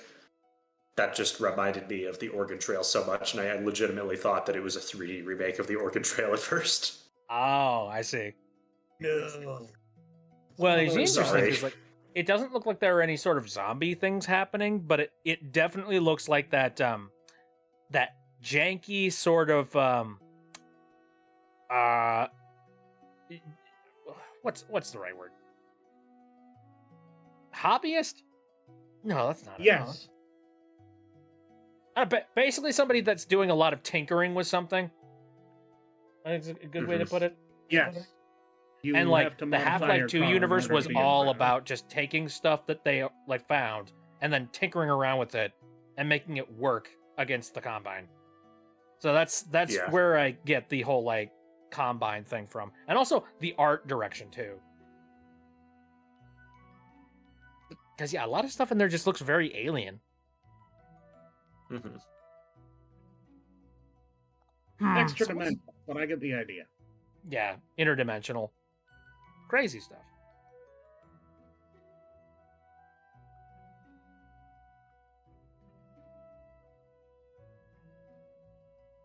Bitter has arrived. Waves have. Hello. Welcome to the stream. I appreciate you guys coming out. Phoenix says I had to take care of something. What did I miss? You didn't miss much. We're just currently talking about like one, cool games that we're currently either playing or thinking about playing. We also talked a little bit about some mods, which, that's freaking cool. And then also I don't know. In general, we're just kind of chatting about random what's-its. And apparently, Bitter just woke up. Well, hello and good morning. Or I hope that you didn't like wake up in the middle of sleep, because that would suck too.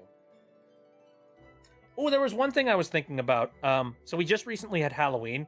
Do you guys have any like crazy Halloween stories?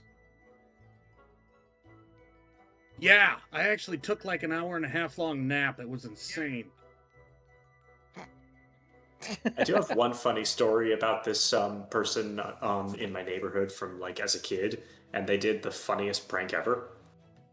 Okay. So when people go trick or treating, you know how sometimes people decorate their house with like all the Halloween crap, Yeah. like the giant skeletons out front, headstones, fun effects, sometimes like light shows, all that stuff. Yeah. Big fan. There's of this. There's this one house, and they did all of that, except it was Christmas. that. Happy holidays. And the sons of person who bitches. and the person who opened the door, she was like the sweetest old lady, and she was like, "Merry Christmas, everybody who wants cookies." And then everybody, because we're kids, were trying to explain to her, "No, it's Halloween." She's like, "No, it isn't. You got the date wrong. Have a cookie." That's genius. I love that. It was awesome. She was That great. is that is such a like wholesome and not threat. Like that's such a wholesome prank. I know, it was great. Oh, it's so great. So the only way that you could make that any better is like, did they have a snow machine? I don't remember if they had a snow machine. That would have been genius. If they had a snow would've, machine, but and if they had like set it up to like create snow as well. Just making a tiny little Christmas microcosm. yeah, it was Oh, awesome. it's fucking great. And The also, other funny thing was there was this one family, and they did like a coordinated costume thing where all of them were dressed up as like zombified fast food employees. oh, Like well, they ate a bad burger, and it caused them to just like become zombies. It was really funny. I mean, whenever I eat a Big Mac, I tend to turn a little bit comatose. So Yeah, that's basically the joke they were going for, and they nailed it. French fries. Yeah, they were doing all that. It was great. That's great. Wait, say something profane. BK, have it your way. Whopper. Whopper, what? Junior How double many guys triple does it take Whopper. to take down a zombie? 5 guys. Okay, cool. 5 guys. Yeah. I'm trying to think of more fast food puns. What was the name of Patient Zero? with cheese. Wendy's. Wendy's nuts. No. Saw a news report that someone stole a $500 13-foot tall Jack Skellington animatronic. I don't blame him. Let's be Understandable. Have a nice day. Yeah, have a nice day. The problem with that, I've seen a couple of stories very similar to that, where somebody went and they bought like, I don't know where the heck you buy this. Maybe at like a gigantic outlet store or something. But somebody stole a gigantic like inflatable bouncy castle. And then later on, the police were running around trying to look for the guy who did it, and they look in this guy's backyard, and he's got the bouncy castle all inflated. And you're just sitting there being like, dude, I understand that you wanted to use the bouncy castle and all that jazz. Like, good on you. But it's kind of, you're sticking out like a sore thumb. What do you... I mean, you just made my job easy, thank you, but you're not being smart about it. I have the exact same thought when it comes to that, like, gigantic Jack Skellington animatronic. Like, how are you going to get away with that? Where are you going to put that? Are you not going to show that off? Are you just going to steal it and then just let that rot in the back of your cellar for all eternity? Like, what's the plan? Stole it out of someone's front yard. Well, yeah. You're going to get caught, though. It's like stealing, it's like stealing a monument. How the heck are you going to manage to, like, hide that away somewhere? Let me think. What are some good, like, Halloween stories that I remember from a long time ago? for the most part, a lot of my Halloween stories have been pretty wholesome. Like, it was a lot of me and my family going out and trick-or-treating. And I remember one time we went trick-or-treating and we like went hog wild on getting candy. And we ended up getting home with like 3 gigantic like pillowcase fulls of candy. Like, ridiculous amounts. Like, we were not sleeping on that particular day. But both metaphorically and physically. Because, like, you eat all of the candy and then suddenly you bounce around the room for, like, several hours. Oh, man. There's got to be, like, something in particular that I remember happening on Halloween that was, like, significant.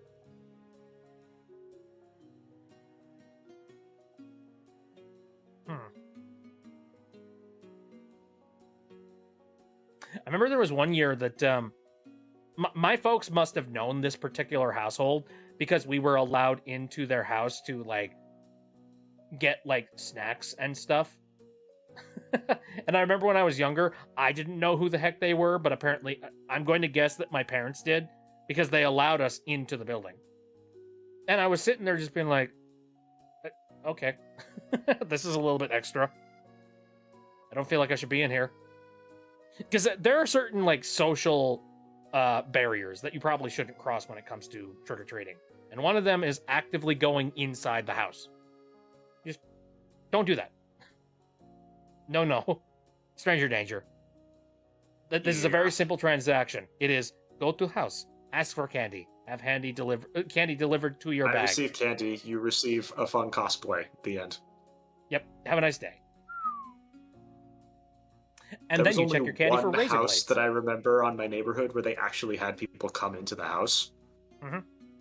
But that was because they were doing like this whole big haunted house thing, and like everyone in the neighborhood was there. Yeah. Like they actually did have the whole smoke machine and the lights set up, and they made the inside of their house all creepy, and they had like people like hiding on the stairs and then popping out and scaring people when they came in. Yeah. But it was very clear like where you were allowed to go and where you weren't. It's understand. Yeah. So I think that's about the limit of what you can do, and even then you have to be very careful about how you did it. What year would you say this took place? It was like 2005. We live in very different times. Yeah. Like basically from the year 2010 onwards, things changed dramatically when it came to everything. Don't ask me why. 2010 was just pivotal. We started thinking a lot more about child safety and like in general being less reckless in our modern society. Phoenix says, when I was 11, I was dressed as Mary Poppins. Sorry. After I came up to this house on the hill, I got my candy. I started running down the hill back to my family, but the hill was so steep that I was running, couldn't stop running. My mom had to literally catch me before I accidentally ran into the road. Dude, imagine if you had your umbrella open at the time. You would have, like, flown away. I remember there was one Halloween that we had where it was, like, really cold and it was snowing, so we all had to actively, like, wear winter outfits. But that meant that, like, we had to take whatever costume that we had and drape it over our winter outfits. So we all just kind of looked like really chunky monkey versions of whatever it is that we wanted to dress up as that year. So I was dressed up as incredibly, like, chunky looking Superman. Like, it was Superman, except after devouring, like... You remember that one episode of... Actually, no, that one Superman comic where he just kept on eating burgers? Mm-hmm. You remember that one? That would basically be the end result. So I remember that. That was one year. I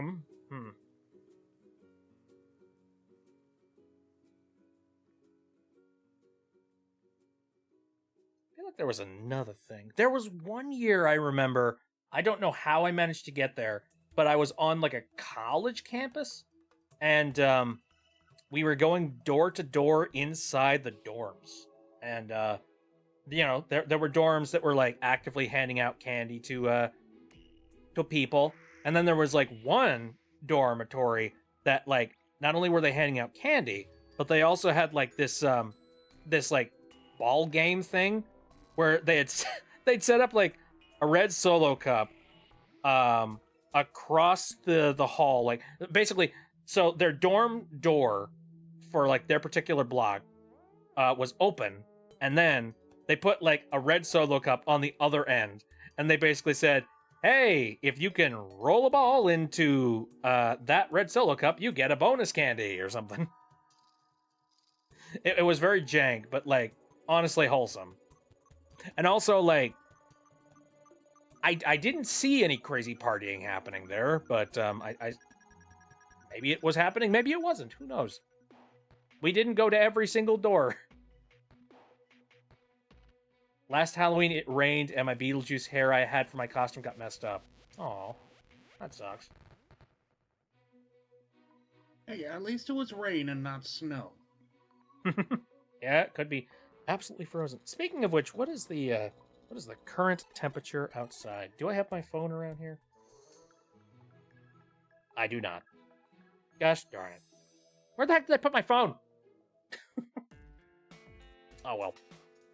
Whatever. You just reminded me of Tom Sca's What to Do in the Event That You Get Stabbed.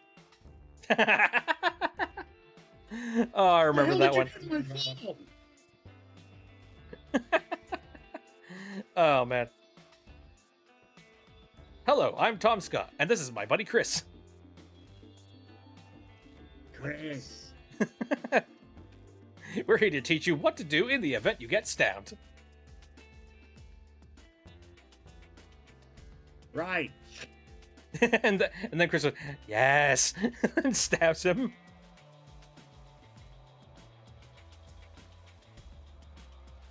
I don't know. There was something about that that sketch that was like coded in my friggin' brain. If you get stabbed, grab your phone and call 999. If you live in the U.S., call 911.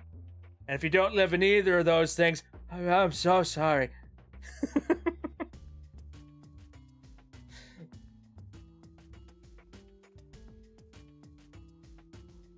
Ah, the good old days. Good old, like, old internet. Of course, I'm sure everybody's going to have their interpretation of what the old internet is. For me, it was like internet way back in the 90s. For other people, it's even earlier, like, 80s like forums and like message boards and stuff. Nowadays, somebody's old internet could probably be like, oh, do you remember when Facebook didn't suck? The answer is no, but I mean, technically.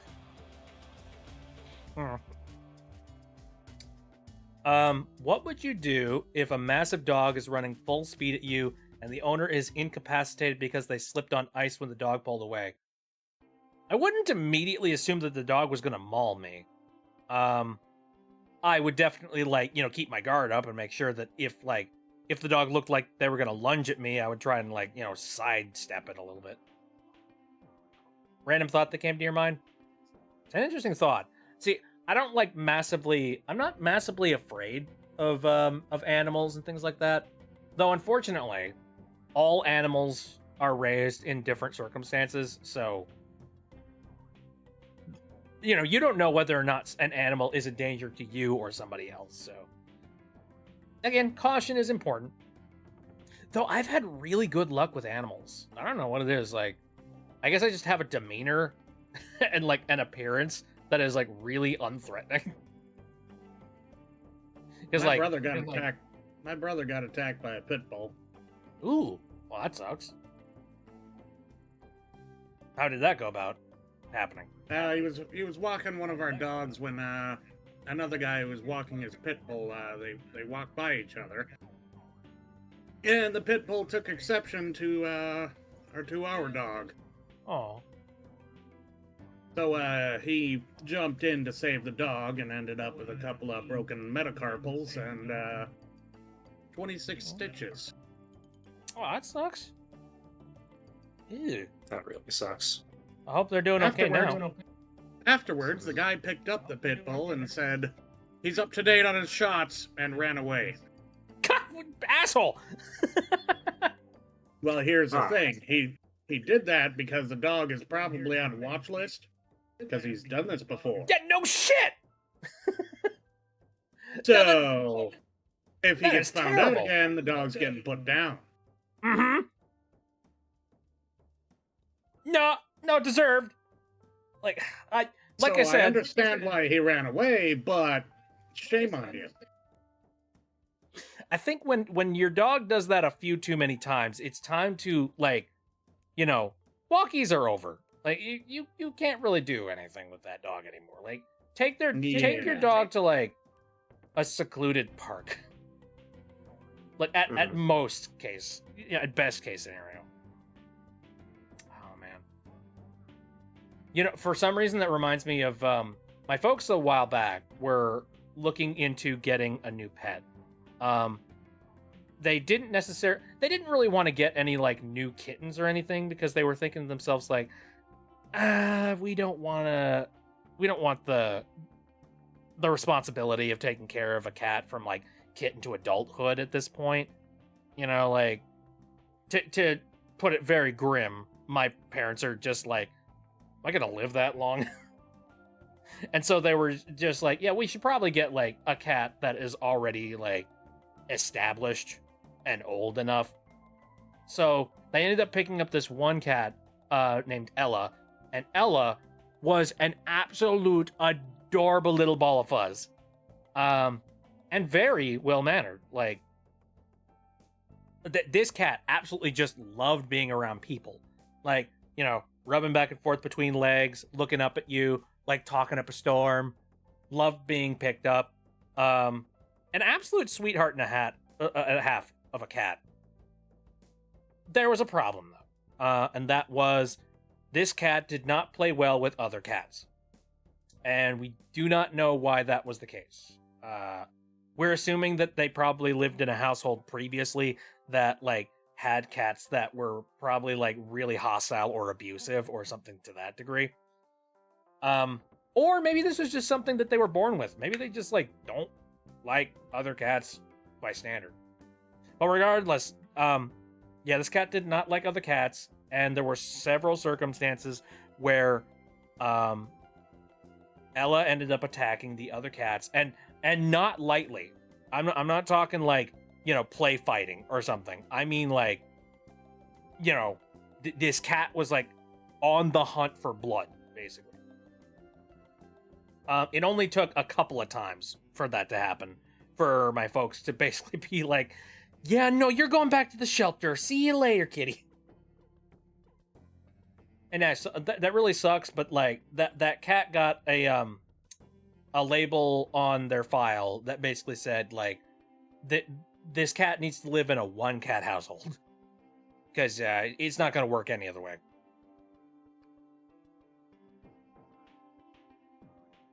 I had to take care of a few things. I'll be back. Okie dokie. Trying to think.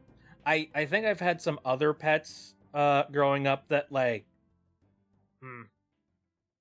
unfortunately I've had several like childhood pets that ended up growing old, and they as you get older stuff starts to wear out on you. Maybe it's your joints, maybe it's like bodily organs, but more often than not it tends to be mental faculties. And one of my dogs ended up getting like some very major dementia, to the point that like they really didn't know where the heck they were, and in general just seemed like they didn't recognize anyone anymore. I think that was the point that like unfortunately they could not continue to live on that way, especially when they are up at like weird hours of the night staring at a wall and barking. Scary stuff. That does sound scary, actually. But you love the ever-loving hell out of them, though. Yep. What other pet story? I'm trying to think of some more pet stories. So I'm like, I wish I noteworthy. had some pet stories, but pretty much everyone in my family is allergic except for me, so the only pets that I had were the digital ones. Okay, tell me a story about a digital one. Um, have you ever tried to get a Tails Chow in Sonic Adventure 2? No, I never played Sonic Adventure 2. Oh, well, first of all, you're missing out. You should play Sonic Adventure 2. Um, All right.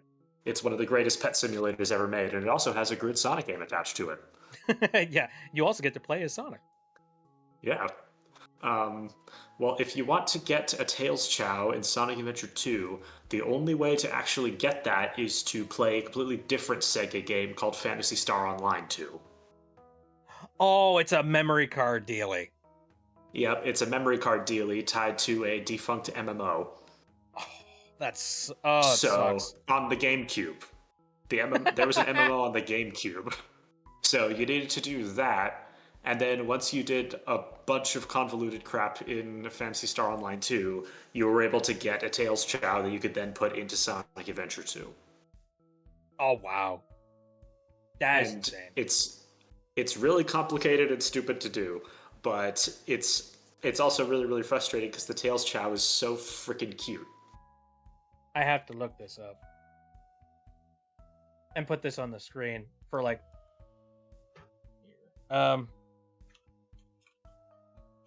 Here, there's a GIF. Oh, okay. Hold up. Look Perfect at the GIF. little goober. Hold up. Hold up.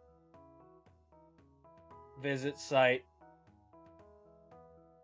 Oh, it's an MP4. Oh, okay. That works.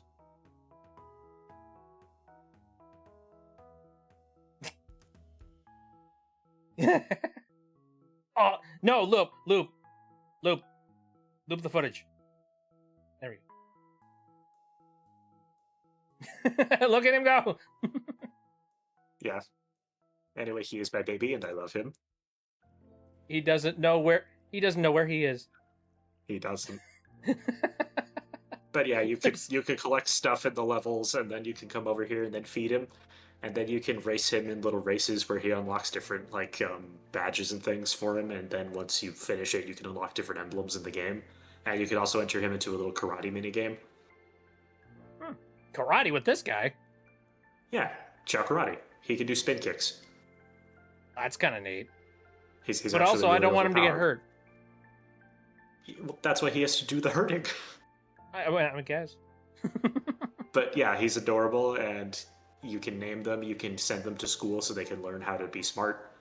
And you can go over to a place called a black market, and then you can buy a whole bunch of fruit for them that boosts their stats even further. It's a I've really heard really rumors good. about the Chow Black Market.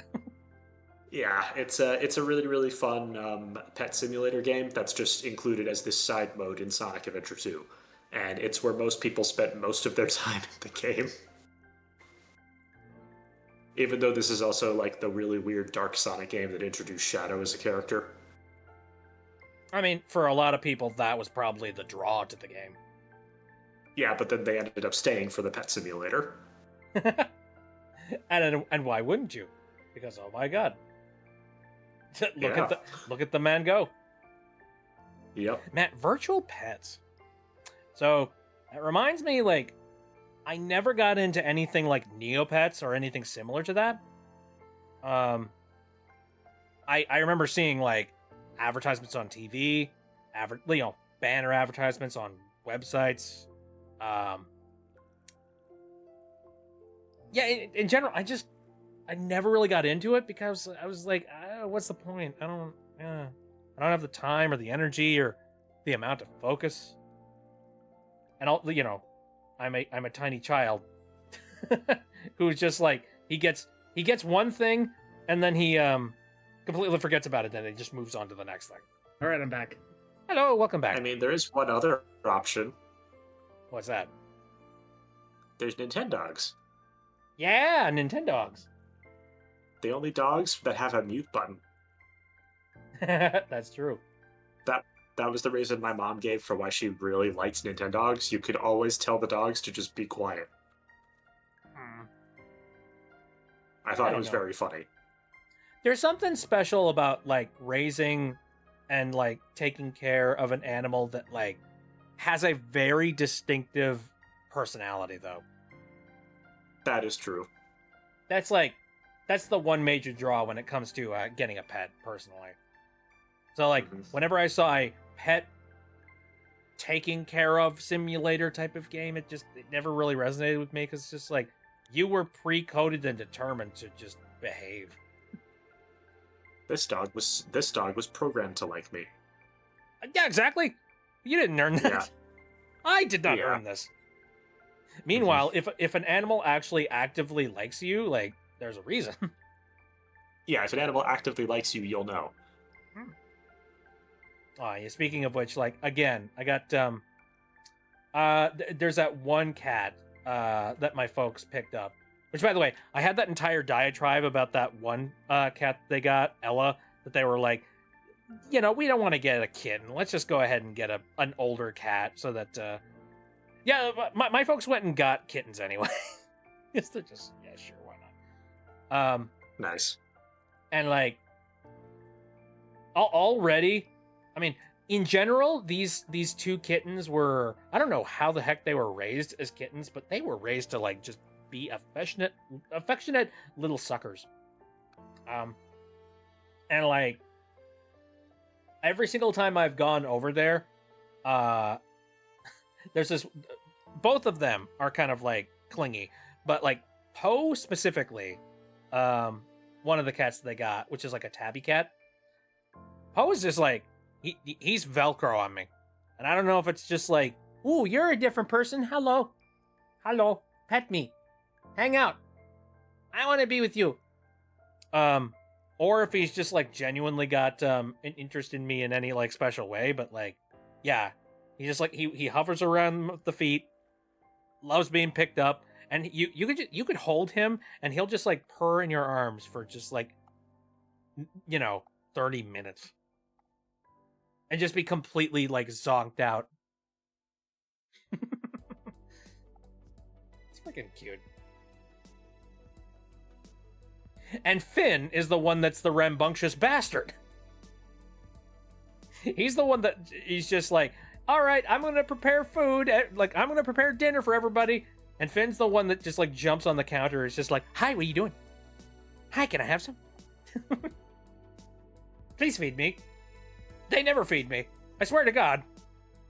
There's like, no, you're given a balanced diet of like a specific thing every single day, but it's like, no, they don't. I want mashed potatoes. Give me mashed potatoes. Freaking little bastard. Meanwhile, Poe's in the background just being like, they never give food. I even try. Whatever. I'm cuddling up to father at the moment. Freaking goody two-shoes. Let's see. It's getting a little bit late into the night. I'm thinking I kind of want to, like, start simmering down here. Especially since, like, Okey-dokey. my sleep has actually been fairly decent as of recently. And I should probably follow along with that. And, like, get to sleep at a reasonable and proper time tonight. That sounds Anyway. like a plan. I'm heading over to the end screen here. Okey-dokey. Okay, so my lineup for this next week. I will be continuing to play through more of Pac-Man World 2 Repack. Speaking of which, still have no idea when the Sonic DLC comes in. I have it. I wonder how you're supposed to, like, activate it. I don't know. I guess I'll play it when I get around to it. I guess. Yeah. Then again, I'm playing a little bit more Silk Song, and that's happening on Saturdays. Getting somewhere with that. But more often than not, I end up being completely obliterated by whatever enemies are currently on the screen. So, I don't know. I hope you guys enjoyed that one. And then, yeah, Sundays, catch me hanging out here, just talking about random stuff. One other thing that I wanted to talk about. This is not confirmed yet. I'm not entirely sure, but I have heard that there are a couple of members of the Homestuck crew that have been doing the live Homestuck readings on Monday that are currently going through some sickness and some not feeling very goods. One of them being like the primary host synth.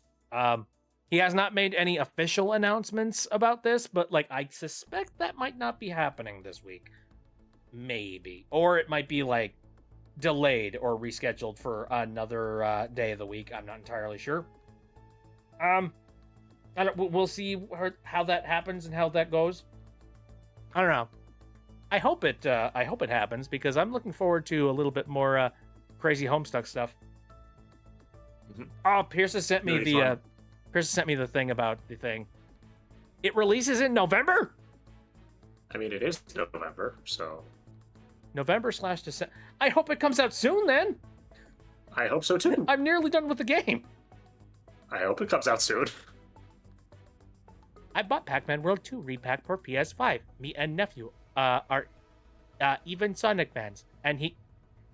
the preview is gone. Anyway. Yeah. All right, well, I hope I it guess comes out that's... soon. Sorry. That's fine. So, oh man, that does make me wonder. There were some other DLCs that they were teasing. If I remember right, the way that did I buy that DLC through the season pass, or like, was there a season pass for it? Curious about that. Let me look this up. Pac-Man World 2 repack. I want to see what structure does the DLC have.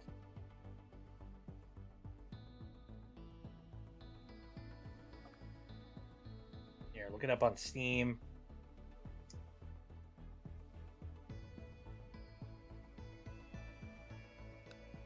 Also, enable it through my cookies. Gosh darn it. Pac-Man World 2 repack Sonic the Hedgehog collaboration set. Okay.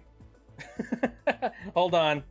I need to figure this out. So, the Sonic collaboration content involves Sonic collab figures, which that's just digital figures in the game.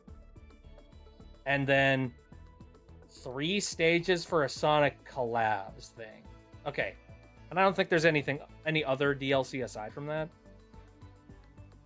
Not that I'm aware of. The one that they've teased is like, oh, you get to do Green Hill Zone. So that kind of makes me think that stage 2 and 3 are going to be like other stages. I have a strange suspicion that one of them might be Chemical Plant Zone. Because like whenever anything Sonic happens, it's a handful of things. One of them has to be Green Hill Zone. The Chemical Plant Zone usually is like right behind that one. Yep. What'll be the third one? Probably Sky Sanctuary, because they have the assets from Sonic Generations. Yeah, Sky Sanctuary sounds about right. I mean, that would be... And Sky Sanctuary is Sonic 3, right? Sonic 3 and Knuckles, yeah. Yeah. So that would make sense. Like, 1, 2, and 3. I'm not going to make any 100% confirmations here, but that sounds solid. Fingers crossed they do some stuff from Sonic Adventure 1 or 2. That would be pretty cool. That would be a swerve. I would like that very much. Give any love to Sonic Adventure 1 and 2. I'll take Sonic Heroes. Sonic Heroes. That would be pretty cool. I guess we will play that sometime either this month or next month.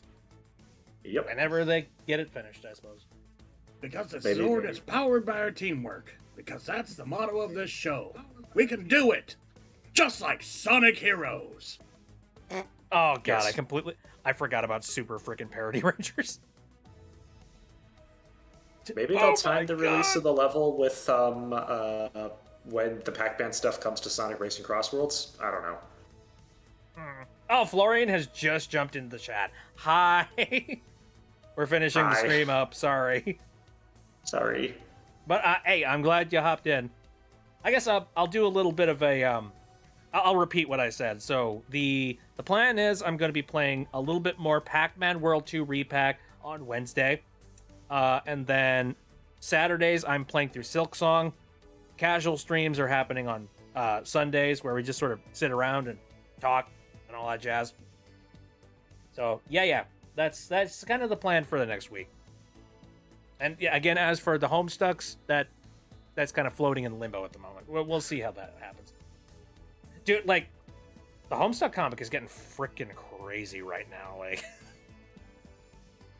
he's getting insane because like the storylines between the main cast and like the troll cast have finally managed to like collide more or less, and now it's like it's so hard to pay attention and follow all the characters.